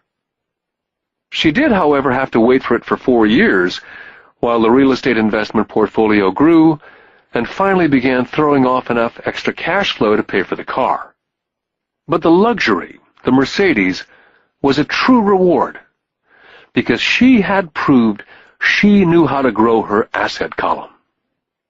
That car now means a lot more to her than simply another pretty car. It means she used her financial intelligence to afford it. What most people do is they impulsively go out and buy a new car or some other luxury on credit. They may feel bored and just want a new toy.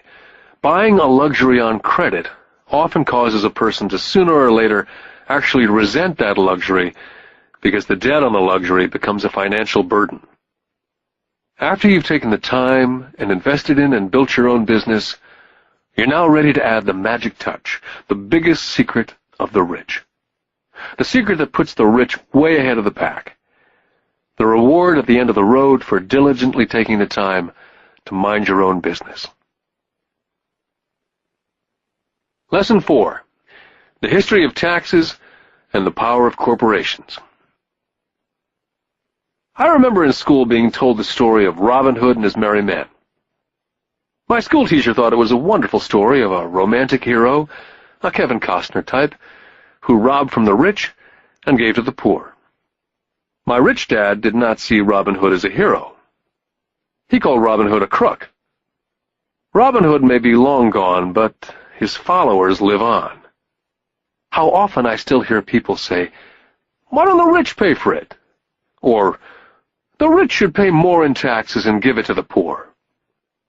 It's this idea of Robin Hood, or taking from the rich to give to the poor, that has caused the most pain for the poor and the middle class.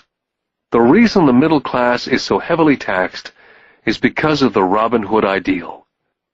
The real reality is that the rich are not taxed.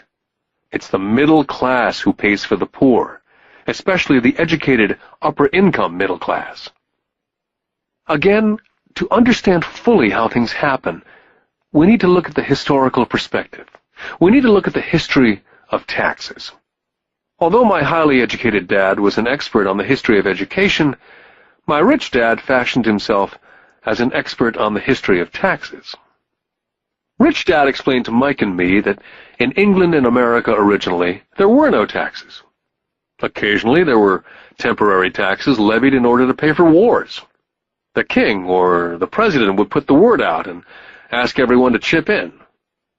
Taxes were levied in Britain for the fight against Napoleon from 1799 to 1816.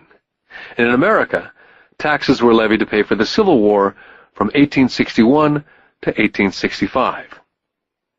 In 1874, England made income tax a permanent levy on its citizens. In 1913, an income tax became permanent in the United States with the adoption of the 16th Amendment to the Constitution. What these historical dates fail to reveal is that both of these taxes were initially levied against only the rich. It was this point that Rich Dad wanted Mike and me to understand. He explained that the idea of taxes was made popular and accepted by the majority by telling the poor and the middle class that taxes were created only to punish the rich. This is how the masses voted for the law, and it became constitutionally legal. Although it was intended to punish the rich, in reality it wound up punishing the very people who voted for it, the poor and the middle class. Once government got a taste of money, the appetite grew, said Rich Dad. Your dad and I are exactly opposite. He's a government bureaucrat, and I'm a capitalist. We get paid, and our success is measured on opposite behaviors. He gets paid to spend money and hire people. The more he spends and the more people he hires, the larger his organization becomes. In the government, the larger his organization, the more he's respected. On the other hand, within my organization, the fewer people I hire and the less money I spend, the more I'm respected by my investors. That's why I don't like government people. They have different objectives from most business people. As the government grows, more and more tax dollars will be needed to support it. As I said, the passage of taxes was only possible because the masses believed in the Robin Hood theory of economics, which was to take from the rich and give to everyone else. The problem was that the government's appetite for money was so great that taxes soon needed to be levied on the middle class, and from there it kept trickling down. The rich, on the other hand, saw an opportunity. They did not play by the same set of rules. As I've stated, the rich already knew about corporations, which became popular in the days of sailing ships. The rich created a corporation as a vehicle to limit their risk to the assets of each voyage. The rich put their money into a corporation to finance the voyage. The corporation would then hire a crew to sail to the New World to look for treasures. If the ship was lost, the crew lost their lives, but the loss to the rich would be limited only to the money they invested for that particular voyage. It's the knowledge of the power of the legal structure of the corporation that really gives the rich a vast advantage over the poor and the middle class. Having two fathers teaching me, one a socialist and the other a capitalist, I quickly began to realize that the philosophy of the capitalist made more financial sense to me. It seemed to me that the socialists ultimately penalized themselves due to their lack of financial education. No matter what the take-from-the-rich crowd came up with, the rich always found a way to outsmart them. That is how taxes were eventually levied on the middle class. The rich outsmarted the intellectuals solely because they understood the power of money, a subject not taught in schools. How did the rich outsmart the intellectuals? Once the take-from-the-rich tax was passed, cash started flowing into government coffers. Initially, people were happy. Money was handed out to government workers and the rich. It went to government workers in the form of jobs and pensions. It went to the rich via their factories receiving government contracts. The government became a large pool of money, but the problem was the fiscal management of that money. There really is no recirculation. In other words, the government policy, if you were a government bureaucrat, was to avoid having excess money. If you failed to spend your allotted funding, you risked losing it in the next budget. You'd certainly not be recognized for being efficient. Business people, on the other hand, are rewarded for having excess money and are recognized for their efficiency. As this cycle of growing government spending continued, the demand for money increased, and the tax-the-rich idea was now being adjusted to include lower income levels, down to the very people who voted it in, the poor and the middle class. True capitalists used their financial knowledge to simply find a way to escape. They headed back to the protection of a corporation. A corporation protects the rich. But what many people who've never formed a corporation do not know is that a corporation is not really a thing. A corporation is merely a file folder with some legal documents in it, sitting in some attorney's office registered with a state government agency. It's not a big building with the name of the corporation on it. It's not a factory or a group of people. A corporation is merely a legal document that creates a legal body without a soul. The wealth of the rich was once again protected. Once again, the use of corporations became popular once the permanent income laws were passed, because the income tax rate of a corporation was less than the individual income tax rates. In addition, as I said earlier, certain expenses could be paid with pre-tax dollars within the corporation. This war between the haves and the have-nots has been going on for hundreds of years. It's the take-from-the-rich crowd versus the rich. The battle is waged whenever and wherever laws are made. The battle will go on forever. The problem is, the people who lose are the uninformed, the ones who get up every day and diligently go to work and pay taxes.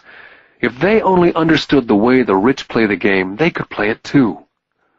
Then they would be on their way to their own financial independence. This is why I cringe every time I hear a parent advise their children to go to school so they can find a safe, secure job. An employee with a safe, secure job without financial aptitude has no escape. Average Americans today work 5 to 6 months for the government before they make enough to cover their taxes. In my opinion, that is a long time. The harder you work, the more you pay the government. That's why I believe that the idea of take from the rich backfired on the very people who voted it in.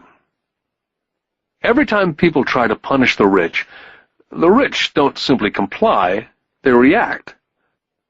They have the money, power, and intent to change things. They do not just sit there and voluntarily pay more taxes. They search for ways to minimize their tax burden. They hire smart attorneys and accountants and persuade politicians to change laws or create legal loopholes. They have the resources to effect change. The poor and the middle class do not have the same resources.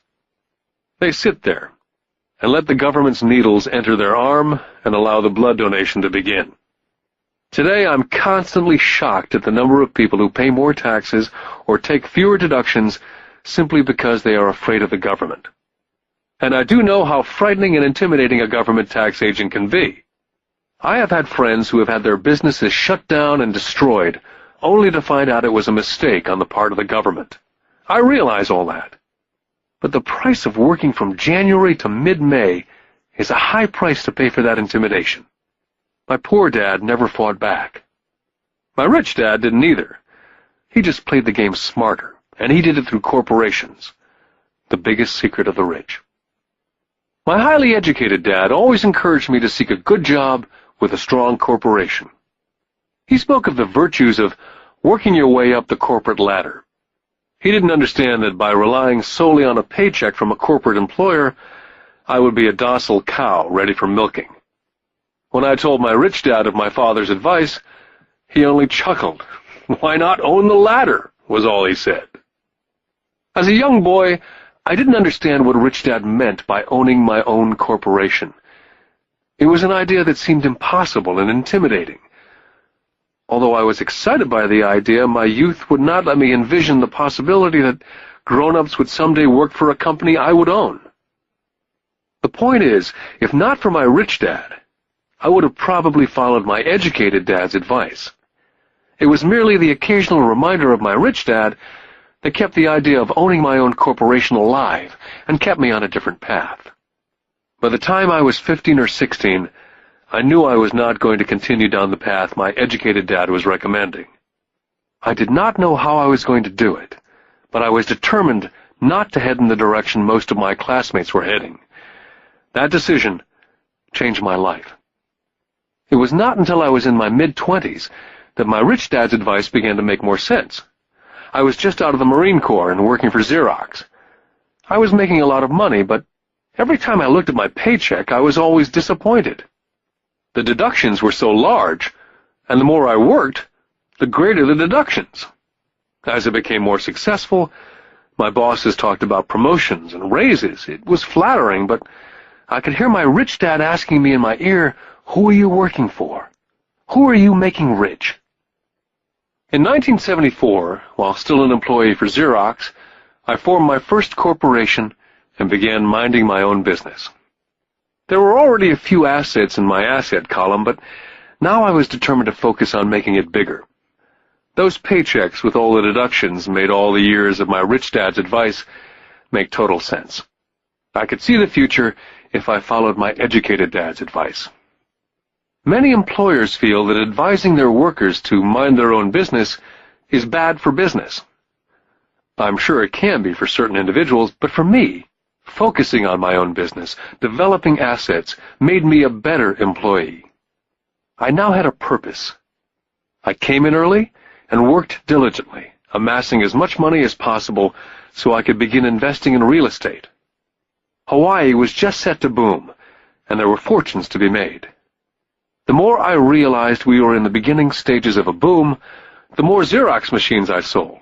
The more I sold, the more money I made, and of course, the more deductions there were from my paycheck. It was inspiring. I wanted out of the trap of being an employee so badly that I worked harder, not less. By 1978, I was consistently one of the top 5 salespeople in sales, often number 1. I badly wanted out of the rat race. In less than 3 years, I was making more in my own little corporation, which was a real estate holding company, than I was making at Xerox. And the money I was making in my asset column in my own corporation was money working for me, not me pounding on doors selling copiers. My rich dad's advice made much more sense. Soon the cash flow from my properties was so strong that my company bought me my first Porsche. My fellow Xerox salespeople thought I was spending my commissions. I wasn't. I was investing my commissions in assets. My money was working hard to make more money. Each dollar in my asset column was a great employee, working hard to make more employees and buy the boss a new Porsche with before-tax dollars. I began to work harder for Xerox. The plan was working, and my Porsche was the proof. By using the lessons I learned from my rich dad, I was able to get out of the proverbial rat race of being an employee at an early age. It was made possible because of the strong financial knowledge I'd acquired through these lessons. Without this financial knowledge, which I call my financial IQ, my road to financial independence would have been much more difficult. I now teach others through financial seminars in the hope that I may share my knowledge with them. Whenever I do my talks, I remind people that financial IQ is made up of knowledge from 4 broad areas of expertise. The first area is accounting, what I call financial literacy, a vital skill if you want to build an empire. The more money you're responsible for, the more accuracy is required, or the house comes tumbling down. This is the left brain side, or the details. Financial literacy is the ability to read and understand financial statements. This ability allows you to identify the strengths and weaknesses of any business. The second is investing, what I call the science of making money. This involves strategies and formulas. This is the right brain side, or the creative side. Next, you must obtain expertise in understanding markets, the science of supply and demand. There's a need to know the technical aspects of the market, which is emotion-driven. The Tickle Me Elmo doll during Christmas 1996 is a case of technical or emotion-driven market. The other market factor is the fundamental or the economic sense of an investment. Does an investment make sense, or does it not make sense based on the current market conditions? Finally, you must understand the law. For instance, utilizing a corporation wrapped around the technical skills of accounting, investing, and markets can aid explosive growth. An individual with the knowledge of the tax advantages and protection provided by a corporation can get rich so much faster than someone who's an employee or a small business sole proprietor. It's like the difference between someone walking and someone flying. The difference is profound when it comes to long-term wealth. A corporation can do so many things that an individual cannot, like pay for expenses before it pays taxes. That is a whole area of expertise that is so exciting, but not necessary to get into unless you have sizable assets or a business. Employees earn and get taxed, and they try to live on what's left. A corporation earns, spends everything it can, and is taxed on anything that's left. It's one of the biggest legal tax loopholes that the rich use.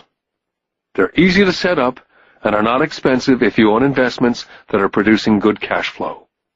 For example, by owning your own corporation, car payments, insurance, repairs are company expenses. Most restaurant meals are partial expenses, and on and on. All are paid for legally with pre-tax dollars. Lesson 5. The Rich Invent Money.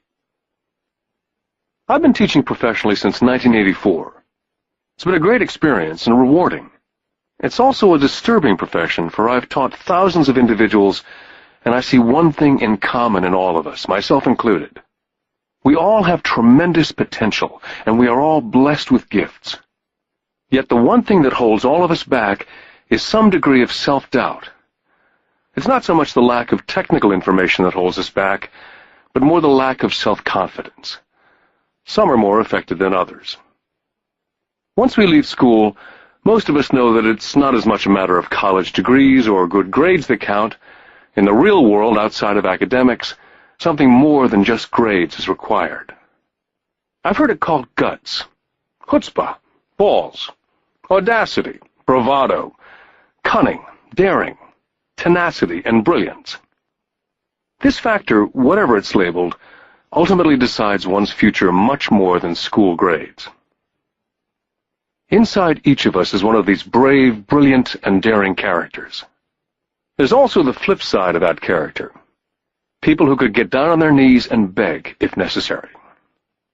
After a year in Vietnam as a Marine Corps pilot, I intimately got to know both of those characters inside of me. One is not better than the other. Yet as a teacher, I recognized that it was excessive fear and self-doubt that were the greatest detractors of personal genius. It broke my heart to see students know the answers, yet lack the courage to act on the answer. Often in the real world, it's not the smart that get ahead, but the bold. In my personal experience, your financial genius requires both technical knowledge as well as courage. If fear is too strong, the genius is suppressed. In my classes, I strongly urge students to learn to take risks, to be bold, to let their genius convert that fear into power and brilliance. It works for some and just terrifies others. I've come to realize that for most people, when it comes to the subject of money, they would rather play it safe.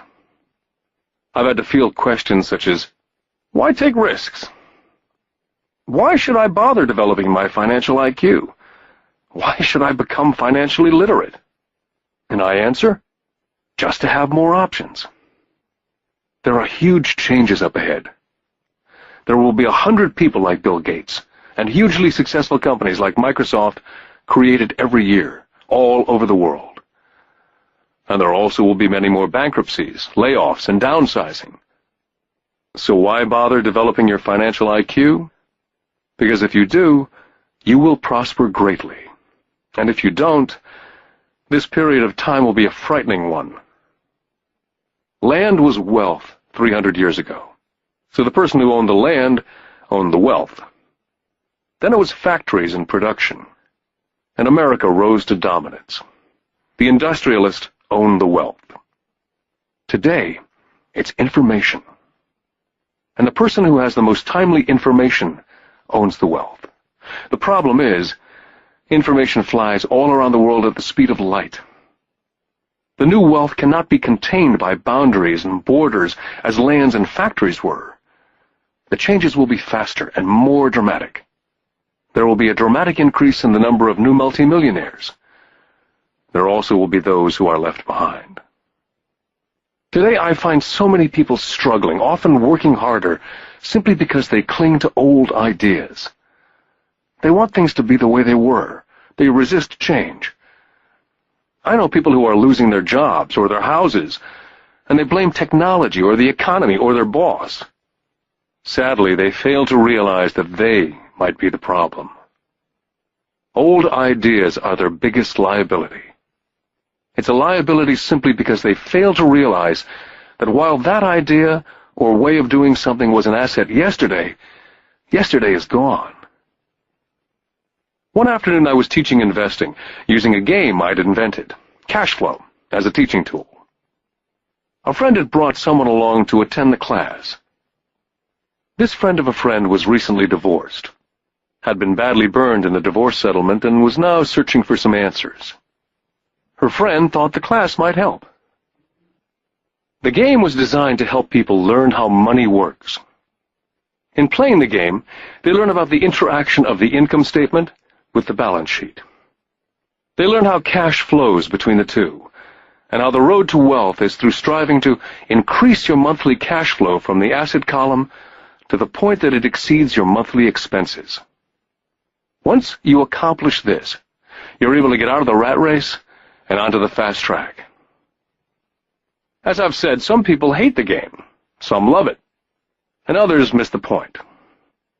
This woman missed a valuable opportunity to learn something. In the opening round, she drew a doodad card with the boat on it. At first she was happy. Oh, I've got the boat!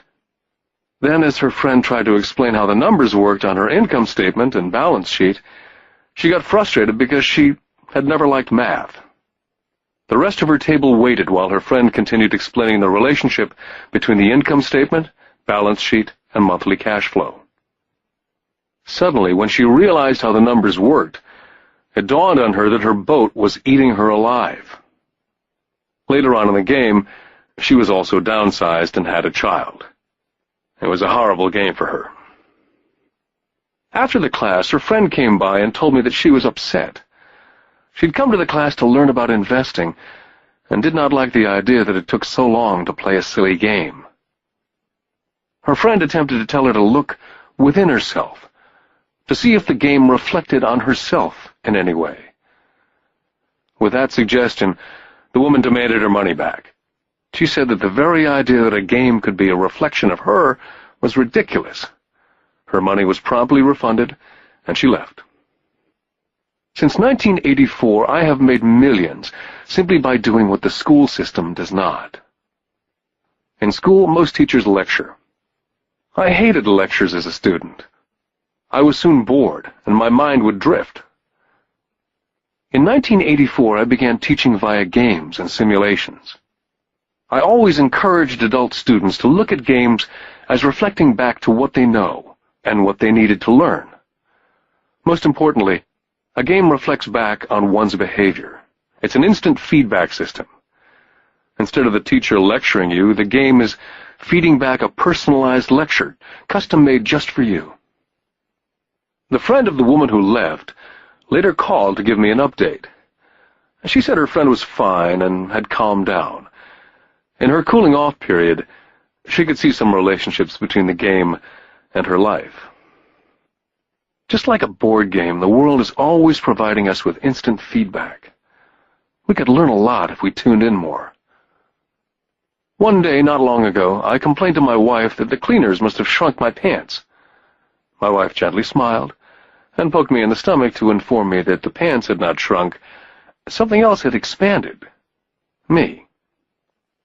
The game Cash Flow was designed to give every player personal feedback. The purpose is to give you options. If you draw the boat card and it puts you into debt, the question is, now what can you do? How many different financial options can you come up with? That's the purpose of the game. To teach players to think and create new and various financial options. I've watched this game played by more than 1,000 people.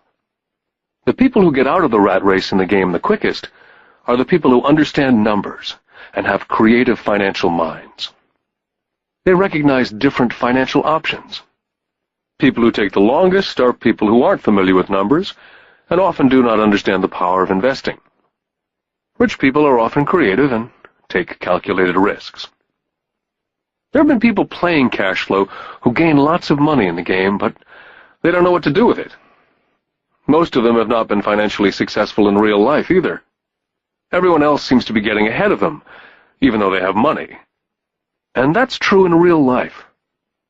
There are a lot of people who have a lot of money and do not get ahead financially. Limiting your options is the same as hanging on to old ideas. I have a friend from high school who now works at 3 jobs. 20 years ago, he was the richest of all my classmates. When the local sugar plantation closed, the company he worked for went down with the plantation. In his mind, he had but one option, and that was the old option: work hard. The problem was, he couldn't find an equivalent job that recognized his seniority in the old company. As a result, he's overqualified for the jobs he currently has, so his salary is lower. He now works 3 jobs to earn enough to survive. I've watched people playing Cash Flow complaining that the right opportunity cards are not coming their way, so they sit there. I know people who do that in real life. They wait for the right opportunity. I've watched people get the right opportunity card and then not have enough money. Then they complain they would have gotten out of the rat race if they'd had more money. So they sit there. I know people in real life who do that also. They see all the great deals, but they have no money. And I have people pull a great opportunity card, read it out loud, and have no idea that it's a great opportunity. They have the money, the time is right, they have the card, but they can't see the opportunity staring at them. They fail to see how it fits into their financial plan for escaping the rat race. And I know more people like that than all the others combined. Most people have an opportunity of a lifetime flash right in front of them, and they fail to see it. A year later, they find out about it after everyone else got rich. Financial intelligence is simply having more options. If the opportunities aren't coming your way, what else can you do to improve your financial position? If an opportunity lands in your lap and you have no money and the bank won't talk to you, what else can you do to get the opportunity to work in your favor? If your hunch is wrong and what you've been counting on doesn't happen, how can you turn a lemon into millions? That is financial intelligence. It's not so much what happens, but how many different financial solutions you can think of to turn a lemon into millions. It's how creative you are in solving financial problems. Most people only know one solution: work hard, save, and borrow. So why would you want to increase your financial intelligence? Because you want to be the kind of person who creates your own luck. You can take whatever happens and make it better. Few people realize that luck is created, just as money is. And if you want to be luckier and create money instead of working hard, then your financial intelligence is important. If you're the kind of person who's waiting for the right thing to happen, you might wait for a long time. It's like waiting for all the traffic lights to be green for 5 miles before starting the trip. As young boys, Mike and I were constantly told by my rich dad that money is not real. Rich Dad occasionally reminded us of how close we came to the secret of money on that first day we got together and began making money out of plaster of Paris. The poor and middle class work for money, he would say. The rich make money. The more real you think money is, the harder you will work for it. If you can grasp the idea that money is not real, you will grow richer faster. What is it? Was a question Mike and I often came back with. What is money if it's not real? What we agree it is, was all Rich Dad would say. The single most powerful asset we all have is our mind. If it's trained well, it can create enormous wealth in what seems to be an instant. I'll give you a simple example of creating money. In the early 1990s, the economy of Phoenix was horrible. I was watching the TV show Good Morning America when a financial planner came on and began forecasting doom and gloom. His advice was to save money. Put $100 away every month, he said, and in 40 years you will be a multimillionaire.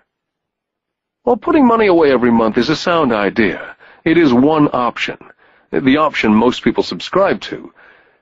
The problem is this. It blinds the person from what's really going on. They miss major opportunities for much more significant growth of their money. The world is passing them by. As I said, the economy was terrible at that time. For investors, this is the perfect market condition. A chunk of my money was in the stock market and in apartment houses. I was short of cash. Because everyone was giving stuff away, I was buying. I was not saving money, I was investing. My wife and I had more than $1 million in cash working in a market that was rising fast. It was the best opportunity to invest. The economy was terrible. I just could not pass up these small deals. Houses that were once $100,000 were now $75,000. But instead of shopping at the local real estate office, I began shopping at the bankruptcy attorney's office or the courthouse steps. In these shopping places, a $75,000 house could sometimes be bought for $20,000 or less. For $2,000, which was loaned to me from a friend for 90 days for $200, I gave an attorney a cashier's check as a down payment. While the acquisition was being processed, I ran an ad in the paper advertising a $75,000 house for only $60,000 and no money down. The phone rang hard and heavy. Prospective buyers were screened, and once the property was legally mine, all the prospective buyers were allowed to look at the house. It was a feeding frenzy. The house sold in a few minutes. I asked for a $2,500 processing fee, which they gladly handed over, and the escrow and title company took over from there. I returned the $2,000 to my friend with an additional $200. He was happy, the home buyer was happy, the attorney was happy, and I was happy. I'd sold a house for $60,000 that cost me $20,000. The $40,000 was created from money in my asset column in the form of a promissory note from the buyer. Total working time, 5 hours. During this depressed market, my wife and I were able to do 6 of these simple transactions in our spare time. While the bulk of our money was in larger properties in the stock market, we were able to create more than $190,000 in assets, notes at 10% interest, in those 6 buy, create, and sell transactions. That comes to approximately $19,000 a year income, much of it sheltered through our private corporation. Much of that $19,000 a year goes to pay for our company cars, gas, trips, insurance, dinners with clients, and other things. By the time the government gets a chance to tax that income, it's been spent on legally allowed pre-tax expenses. This was a simple example of how money is invented, created, and protected using financial intelligence. Ask yourself how long it would take to save $190,000. Would the bank pay you 10% interest on your money? And the note is good for 30 years. I hope they never pay me the $190,000. I have to pay a tax if they pay me the principal. And besides, $19,000 paid over 30 years is a little over $500,000 in income. The math is simple. You don't need algebra or calculus. I don't write much because the escrow company handles the legal transaction and the servicing of the payments. I have no roofs to fix or toilets to unplug because the owners do that. It's their house. Occasionally someone does not pay, and that's wonderful because there are late fees, or they move out and the property is sold again. The court system handles that. And it may not work in your area. The market conditions may be different, but the example illustrates how a simple financial process can create hundreds of thousands of dollars with little money and low risk. It's an example of money being only an agreement. Anyone with a high school education can do it. Yet most people won't. Most people listen to the standard advice of work hard and save money. For about 30 hours of work, approximately $190,000 was created in the asset column, and no taxes were paid. Now you may understand why I silently shake my head when I hear parents say, "My child is doing well in school and receiving a good education." It may be good, but is it adequate? I know the above investment strategy is a small one. It's used to illustrate how small can grow into big. My success reflects the importance of a strong financial foundation, which starts with strong financial education. Financial intelligence is made up of these 4 main technical skills. Number 1, financial literacy, the ability to read numbers. Number 2, investment strategies, the science of making money. Number 3, the market, supply and demand. Alexander Graham Bell gave the market what it wanted, and AT&T was born. So did Bill Gates. A $75,000 house offered for $60,000 that cost $20,000 was also the result of seizing an opportunity created by the market. Somebody was buying, and someone was selling. Number 4, the law. The awareness of accounting, corporate, state, and national rules and regulations. I recommend playing within the rules.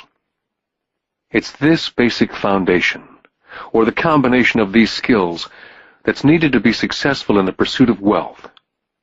Whether it be through the buying of small homes, large apartments, companies, stocks, bonds, mutual funds, precious metals, baseball cards, or the like. Personally, I use 2 main vehicles to achieve financial growth: real estate and small stocks. I use real estate as my foundation. Day in and day out, my properties provide cash flow and occasional spurts of growth in value. The small-cap stocks are used for fast growth. I do not recommend anything that I do. The examples are just that, examples. If the opportunity is too complex, and I do not understand the investment, I don't do it. Simple math and common sense is all that's needed to do well financially.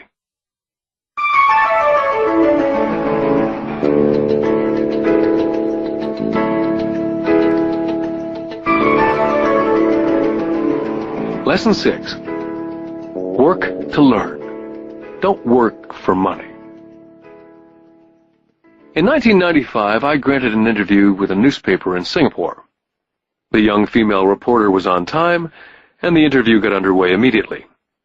We sat in the lobby of a luxurious hotel, sipping coffee and discussing the purpose of my visit to Singapore. I was to share the platform with Zig Ziglar. He was speaking on motivation, and I was speaking on the secrets of the rich. "Someday I'd like to be a best-selling author like you," she said. I'd seen some of the articles she'd written for the paper, and I was impressed. She had a tough, clear style of writing. Her articles held a reader's interest. "You have a great style," I said in reply. "What holds you back from achieving your dream?" "My work doesn't seem to go anywhere," she said quietly. "Everyone says that my novels are excellent, but nothing happens, so I keep my job with the paper. At least it pays the bills." "Do you have any suggestions?" "Yes, I do," I said brightly. "A friend of mine here in Singapore runs a school that trains people to sell. He runs sales training courses for many of the top corporations here in Singapore. And I think attending one of his courses would greatly enhance your career." She stiffened. "Are you saying that I should go to school to learn to sell?" I nodded. "I have a master's degree in English literature. Why would I go to school to learn to be a salesperson? I'm a professional." She was now packing her briefcase forcibly. The interview was over. On the coffee table sat a copy of my first book. I picked it up as well as the notes that she jotted down on her legal pad. "Do you see this?" I said, pointing to her notes. She looked down at her notes. "What?" she said, confused. Again, I pointed deliberately to her notes. On her pad, she'd written, "Robert Kiyosaki, best-selling author." It says, best-selling author, not best-writing author. Her eyes widened immediately. "I'm a terrible writer. You're a great writer. I went to sales school. You have a master's degree. Put them together and you get a best-selling author and a best-writing author." Anger flared from her eyes. "I'll never stoop so low as to learn how to sell. People like you have no business writing. I'm a professionally trained writer, and you're a salesman. It's not fair." The rest of her notes were put away, and she hurried out through the large glass doors into the humid Singapore morning. At least she gave me a fair and favorable write-up the next morning. The world is filled with smart, talented, educated, and gifted people. We meet them every day. They're all around us. I'm constantly shocked at how little talented people earn. I heard the other day that less than 5% of Americans earn more than $100,000 a year. I've met brilliant, highly educated people who earn less than $20,000 a year. A business consultant who specializes in the medical trade was telling me how many doctors, dentists, and chiropractors struggle financially. All this time, I thought that when they graduated, the dollars would pour in. It was this business consultant who gave me the phrase, "They are one skill away from great wealth." What this phrase means is that most people need only to learn and master one more skill, and their income would jump exponentially. I have mentioned before that financial intelligence is a synergy of accounting, investing, marketing, and law. Combine these 4 technical skills, and making money with money is easier. When it comes to money, the only skill most people know is to work hard. The classic example of a synergy of skills was that young writer for the newspaper. If she diligently learned the skills of sales and marketing, her income would jump dramatically. If I were her, I would take some courses in advertising, copywriting, as well as sales. Then instead of working at the newspaper, I would seek a job at an advertising agency. Even if it were a cut in pay, She'd learn how to communicate in shortcuts that are used in successful advertising. She also would spend time learning public relations, an important skill. She would learn how to get millions in free publicity. Then at night and on weekends, she could be writing her great novel. When it was finished, she'd be better able to sell her book. Then in a short while, she could be a best-selling author. When I graduated from the U.S. Merchant Marine Academy in 1969, my educated dad was happy. Standard Oil of California had hired me for its oil tanker fleet. I was a third mate, and the pay was low compared with my classmates, but it was okay for a first real job after college. My starting pay was about $42,000 a year, including overtime, and I only had to work for 7 months. I had 5 months of vacation.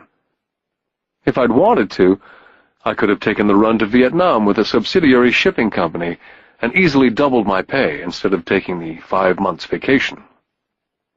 I had a great career ahead of me, yet I resigned after 6 months with the company and joined the Marine Corps to learn how to fly. My educated dad was devastated. Rich Dad congratulated me. In school and in the workplace, the popular opinion is the idea of specialization. That is, in order to make more money or get promoted, you need to specialize. That is why medical doctors immediately begin to seek a specialty, such as orthopedics or pediatrics. The same is true for accountants, architects, lawyers, pilots, and others. My educated dad believed in the same dogma. That's why he was thrilled when he eventually achieved his doctorate. He often admitted that schools reward people who study more and more about less and less. Rich Dad encouraged me to do exactly the opposite. You want to know a little about a lot, was his suggestion. That's why for years I worked in different areas of his companies.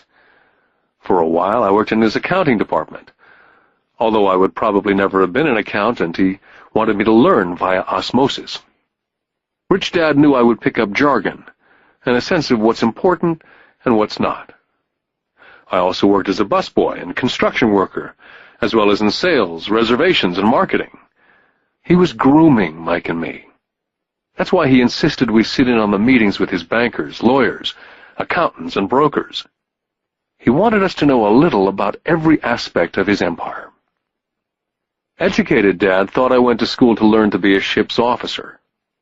Rich Dad knew that I went to school to study international trade. So as a student, I made cargo runs navigating large freighters, oil tankers, and passenger ships to the Far East and the South Pacific.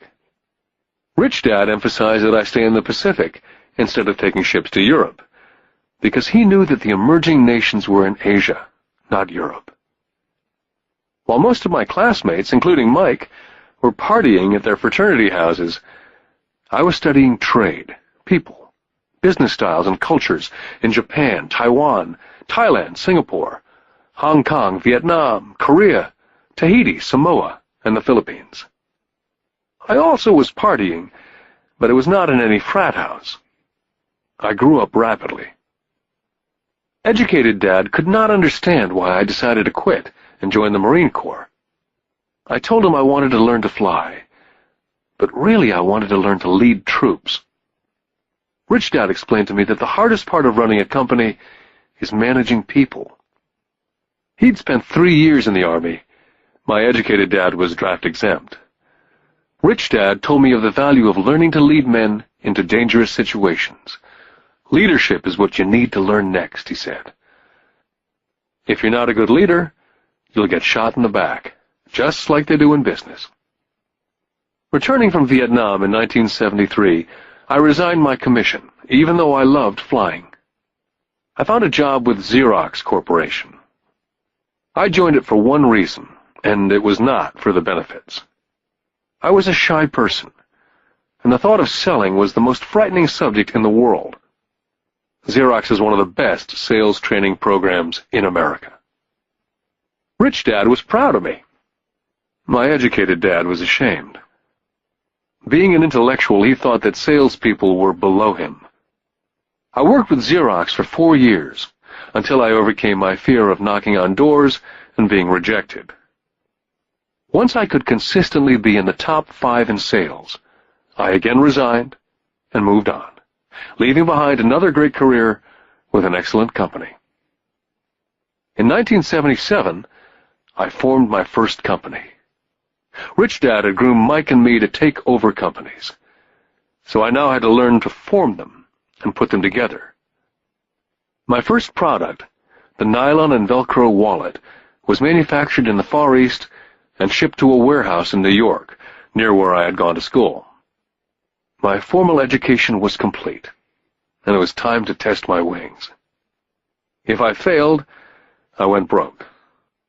Rich Dad thought it best to go broke before 30. You still have time to recover, was his advice. On the eve of my 30th birthday, my first shipment left Korea for New York. Today, I still do business internationally, and as my rich dad encouraged me to do, I keep seeking the emerging nations. Today, my investment company invests in South America, Asia, Norway, and Russia. There's an old cliché that goes, JOB is an acronym for just over broke. And unfortunately, I would say that the saying applies to millions of people. Because school does not think financial intelligence is an intelligence, most workers live within their means. They work and they pay bills. There's another horrible management theory that goes, workers work hard enough to not be fired, and owners pay just enough so that workers won't quit. And if you look at the pay scales of most companies, again I would say there is a degree of truth in that statement. The net result is that most workers never get ahead.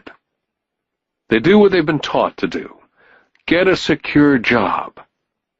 Most workers focus on working for pay and benefits that reward them in the short term, but is often disastrous in the long run. Instead, I recommend to young people to seek work for what they will learn more than what they will earn. Look down the road at what skills they want to acquire before choosing a specific profession, and before getting trapped in the rat race. When I speak to adults who want to earn more money, I always recommend the same thing. I suggest taking a long view of their life. Instead of simply working for the money and security, which I admit are important, I suggest they take a second job that will teach them a second skill. Often I recommend joining a network marketing company, also called multi-level marketing, if they want to learn sales skills. Some of these companies have excellent training programs that help people get over their fear of failure and rejection, which are the main reasons people are unsuccessful. Education is more valuable than money in the long run. When I ask the classes I teach, how many of you can cook a better hamburger than McDonald's? Almost all of the students raise their hands. I then ask, so if most of you can cook a better hamburger, how come McDonald's makes more money than you? The answer is obvious. McDonald's is excellent at business systems. The reason so many talented people are poor is because they focus on building a better hamburger and know little to nothing about business systems. A friend of mine in Hawaii is a great artist. He makes a sizable amount of money. One day his mother's attorney called to tell him that she had left him $35,000. That is what was left of her estate after the attorney and the government took their shares. Immediately he saw an opportunity to increase his business by using some of this money to advertise. 2 months later, his first 4-color full-page ad appeared in an expensive magazine that targeted the very rich. The ad ran for 3 months. He received no replies from the ad, and all of his inheritance is now gone. He now wants to sue the magazine for misrepresentation. This is a common case of someone who can build a beautiful hamburger but knows little about business.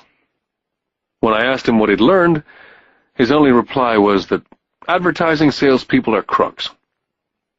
I then asked him if he'd be willing to take a course in sales and a course in direct marketing. His reply, I don't have the time, and I don't want to waste my money. The world is filled with talented poor people. All too often they're poor or struggle financially, or earn less than they're capable of, not because of what they know, but because of what they do not know. They focus on perfecting their skills at building a better hamburger rather than the skills of selling and delivering the hamburger. Maybe McDonald's does not make the best hamburger, but they are the best at selling and delivering a basic average burger. Poor Dad wanted me to specialize. That was his view on how to be paid more. Rich Dad advised that Mike and I groom ourselves. Many corporations do the same thing. They find a young, bright student out of business school and begin grooming that person to someday take over the company. So these bright young employees do not specialize in one department. They're moved from department to department to learn all the aspects of business systems. The rich often groom their children or the children of others. By doing so, their children gain an overall knowledge of the operations of the business and how the various departments interrelate. For the World War II generation, it was considered bad to skip from company to company. Today, it's considered smart. Since people will skip from company to company rather than seek greater specialization, why not seek to learn more than earn? In the short term, it may earn you less. In the long term, it will pay off in large dividends. The main management skills needed for success are the management of cash flow, the management of systems, including yourself and time with family, and the management of people. The most important specialized skills are sales and understanding marketing. It's the ability to sell, therefore to communicate to another human being, be it a customer, employee, boss, spouse, or child, that is the base skill of personal success. It is communication skills such as writing, speaking, and negotiating that are crucial to a life of success. It's a skill that I work on constantly, attending courses or buying educational tapes to expand my knowledge. Rich Dad encouraged Mike and me to know a little about a lot. He encouraged us to work with people smarter than we were, and to bring smart people together to work as a team. Today it would be called a synergy of professional specialties. Today I meet ex-school teachers earning hundreds of thousands of dollars a year. They earn that much because they have specialized skills in their field, as well as other skills. They can teach as well as sell and market. I know of no other skills to be more important than selling as well as marketing. The skills of selling and marketing are difficult for most people, primarily due to their fear of rejection. The better you are at communicating, negotiating, and handling your fear of rejection, the easier life is. Just as I advised that newspaper writer who wanted to become a best-selling author, I advise anyone else today. Being technically specialized has its strengths as well as its weaknesses. I have friends who are geniuses, but they cannot communicate effectively with other human beings. And as a result, their earnings are pitiful. I advise them to just spend a year learning to sell. And even if they earn nothing, their communication skills will improve. And that is priceless. Getting started. I wish I could say acquiring wealth was easy for me, but it wasn't. So in response to the question, how do I start, I offer the thought process I go through on a day-by-day basis. It really is easy to find great deals. I promise you that. It's just like riding a bike. After a little wobbling, it's a piece of cake. But when it comes to money, it's the determination to get through the wobbling that's a personal thing. To find million-dollar deals of a lifetime requires us to call on our financial genius. I believe that each of us has a financial genius within us. The problem is, our financial genius lies asleep, waiting to be called upon. It lies asleep because our culture has educated us into believing that the love of money is the root of all evil. It's encouraged us to learn a profession so we can work for money, but failed to teach us how to have money work for us. It taught us not to worry about our financial future. Our company or the government would take care of us when our working days are over. However, it's our children, educated in the same school system, who will end up paying for it. The message is still to work hard, earn money, and spend it. And when we run short, we can always borrow more. Unfortunately, 90% of the Western world subscribes to the above dogma simply because it's easier to find a job and work for money. If you're not one of the masses, I offer you the following 10 steps to awaken your financial genius. I simply offer you the steps I have personally followed. If you want to follow some of them, great. If you don't, make up your own. Your financial genius is smart enough to develop its own list. Step number 1. I need a reason greater than reality. If you ask most people if they would like to be rich or financially free, they would say yes. But then reality sets in. The road seems too long with too many hills to climb. It's easier just to work for money and hand the excess over to your broker. A reason or a purpose is a combination of wants and don't wants. When people ask me what my reason for wanting to be rich is, it's a combination of deep emotional wants and don't wants. I will list a few. First, the don't wants, for they create the wants. I don't want to work all my life. I don't want what my parents aspired for, which was job security and a house in the suburbs. I don't like being an employee. Now the wants. I want to be free to travel the world and live in a lifestyle I love. I want to be young when I do this. I want to simply be free. I want control over my time and my life. I want money to work for me. Those are deep-seated emotional reasons. What are yours? As I said, I wish I could say it was easy. It wasn't. But it wasn't hard either. But without a strong reason or purpose, anything in life is hard. Step number 2. I choose daily. The power of choice. That is the main reason people want to live in a free country. We want the power to choose. Financially, with every dollar we get in our hands, we hold the power to choose our future to be rich, poor, or middle class. Our spending habits reflect who we are. Poor people simply have poor spending habits. Most people choose not to be rich. For 90% of the population, being rich is too much of a hassle. So they invent sayings that go, "I'm not interested in money," or "I'll never be rich," or "I don't have to worry, I'm still young," or "When I make some money, then I'll think about my future," or "My husband, wife handles the finances." The problem with those statements is they rob the person who chooses to think such thoughts of two things. One is time, which is your most precious asset, and 2 is learning. Just because you have no money, it shouldn't be an excuse to not learn. But that is a choice we all make daily, the choice of what we do with our time, our money, and what we put in our heads. That is the power of choice. All of us have choice. I just choose to be rich, and I make that choice every day. Step number 3. Choose friends carefully.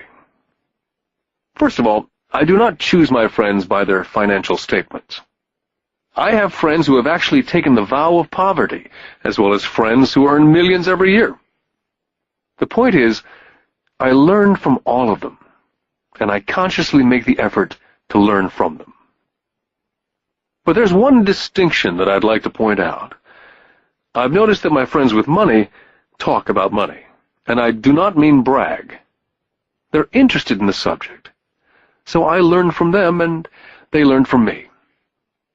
My friends whom I know are in dire straits financially do not like talking about money, business, or investing.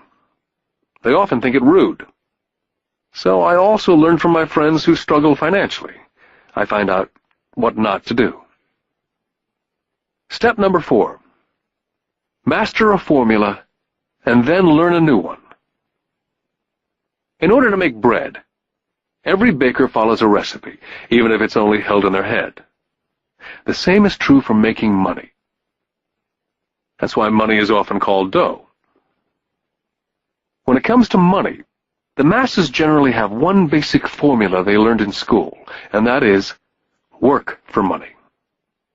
The formula I see that is predominant in the world is that every day millions of people get up and go to work, earn money, pay bills, balance checkbooks, buy some mutual funds, and go back to work. That is the basic formula or recipe. If you're tired of what you're doing or you're not making enough, it's simply a case of changing the formula via which you make money. Years ago, when I was 26, I took a weekend class called How to Buy Real Estate Foreclosures.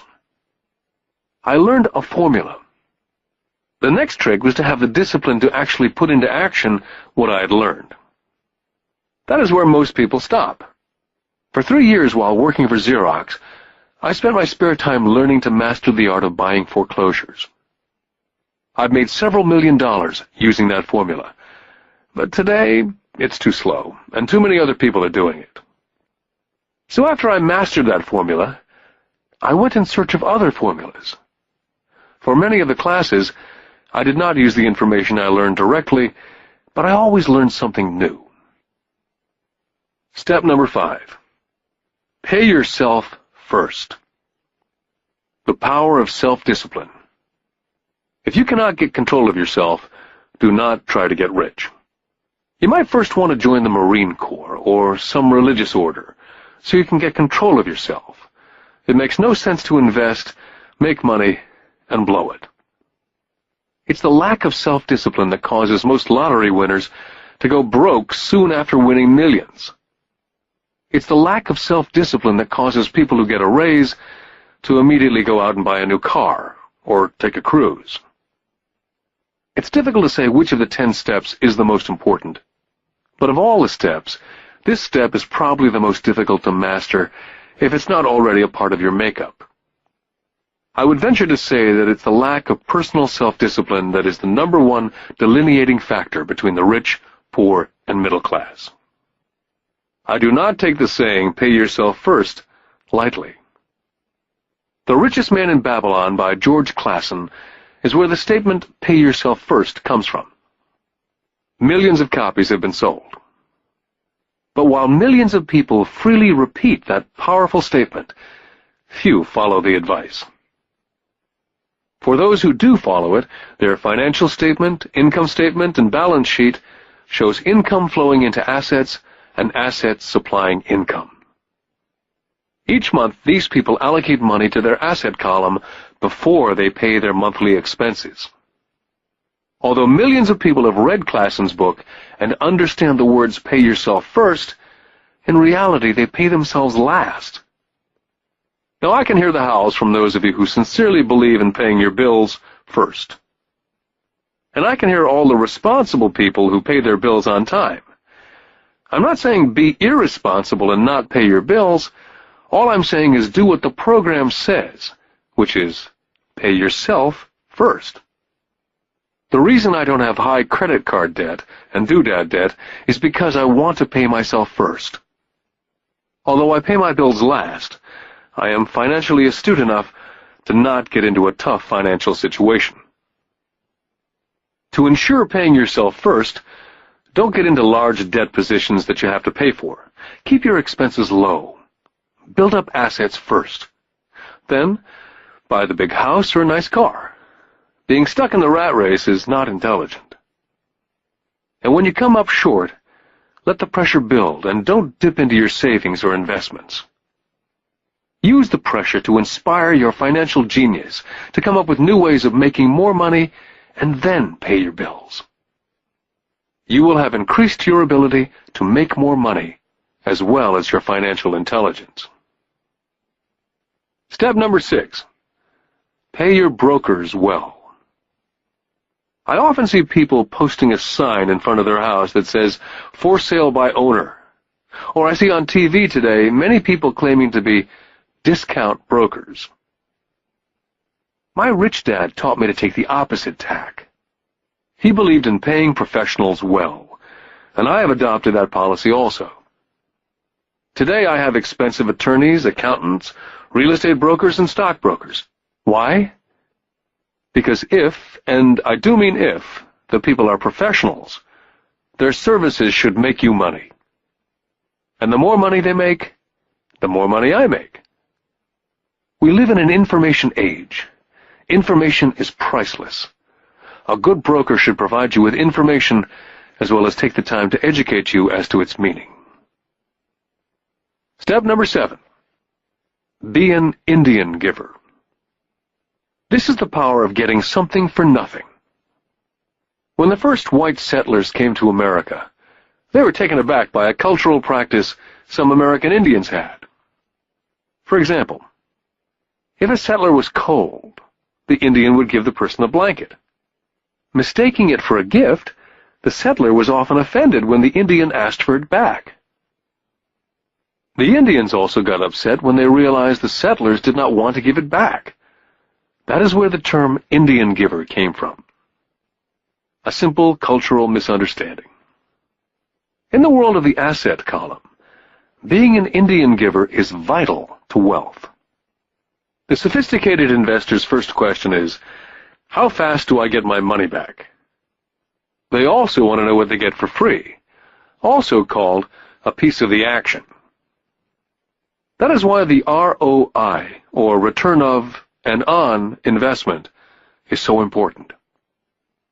Frequently, my broker will call me and recommend I move a sizable amount of money into the stock of a company that he feels is just about to make a move that will add value to the stock, like announcing a new product.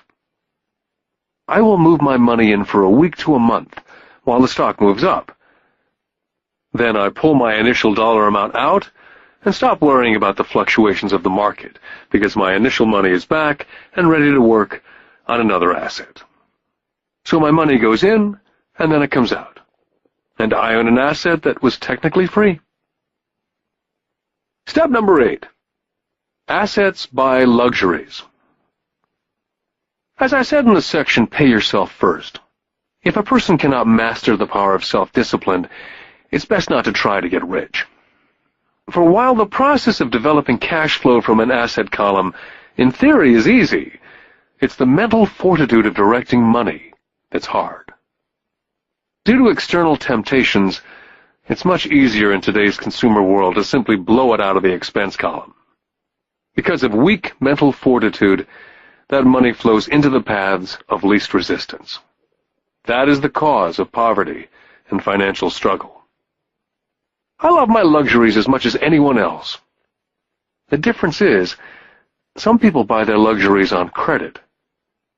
It's the keep up with the Joneses trap.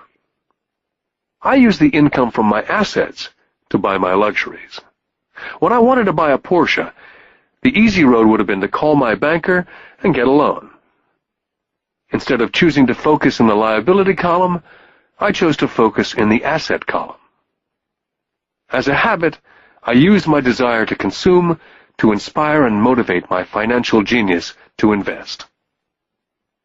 Too often today, we focus on borrowing money to get the things we want, instead of focusing on creating money. One is easier in the short term, but harder in the long term. It's a bad habit that we as individuals and as a nation have gotten into.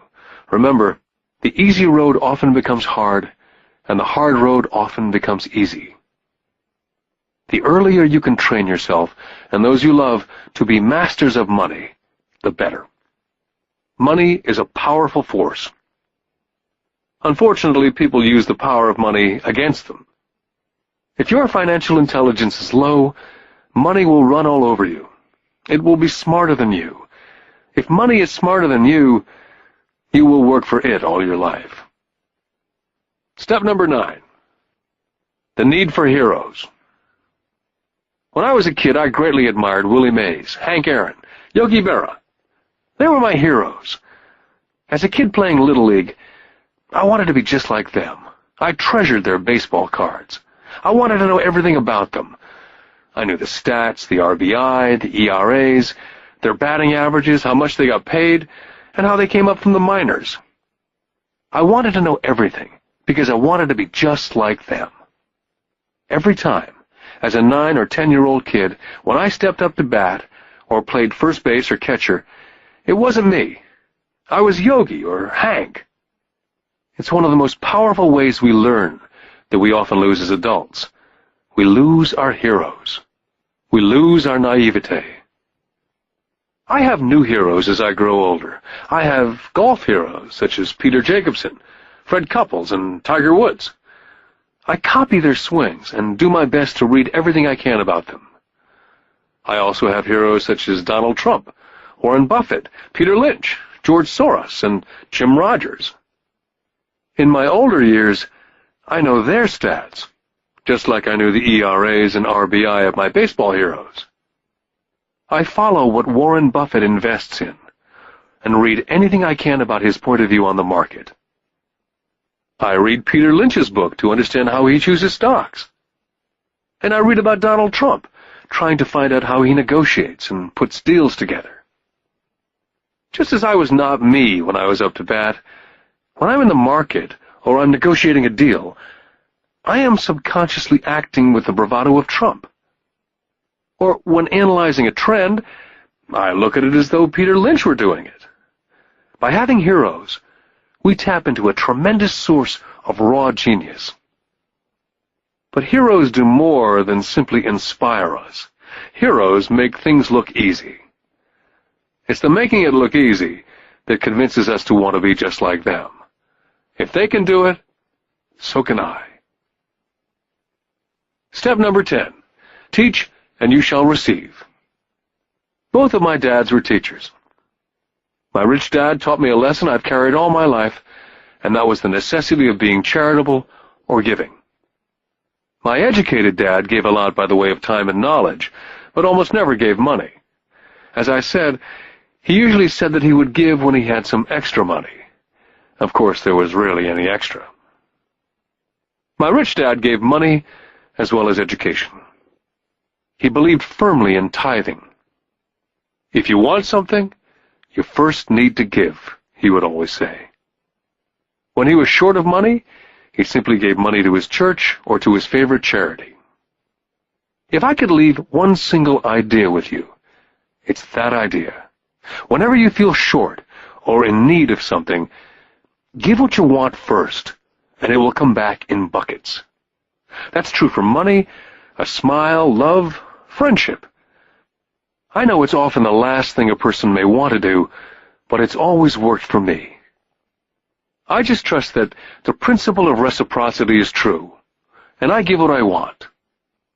My rich dad would often say, poor people are more greedy than rich people. He would explain that if a person was rich, that person was providing something that other people wanted.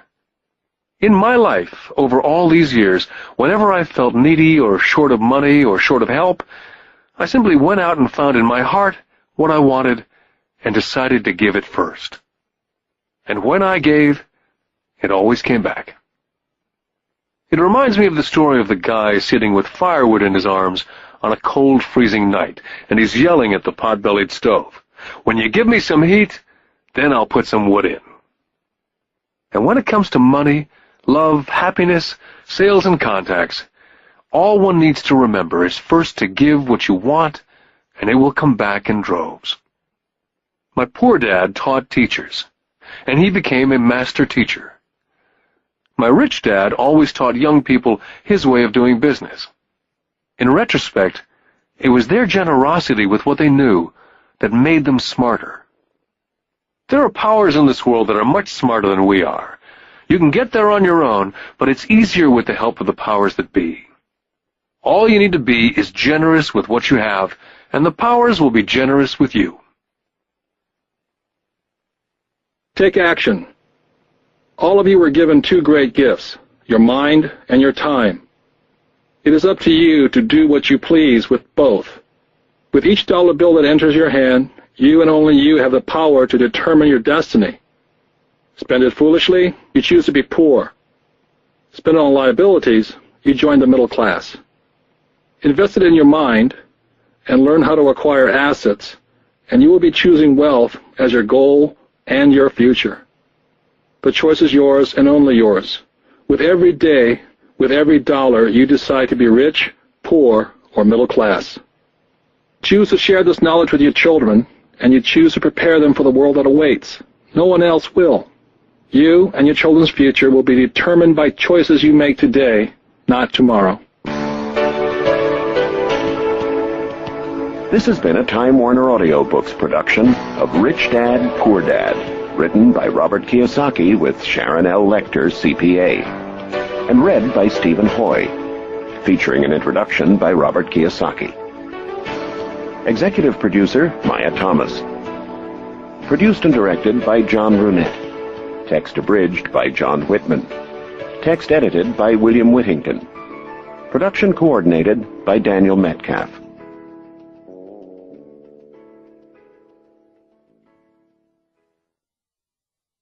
Audible hopes you have enjoyed this program.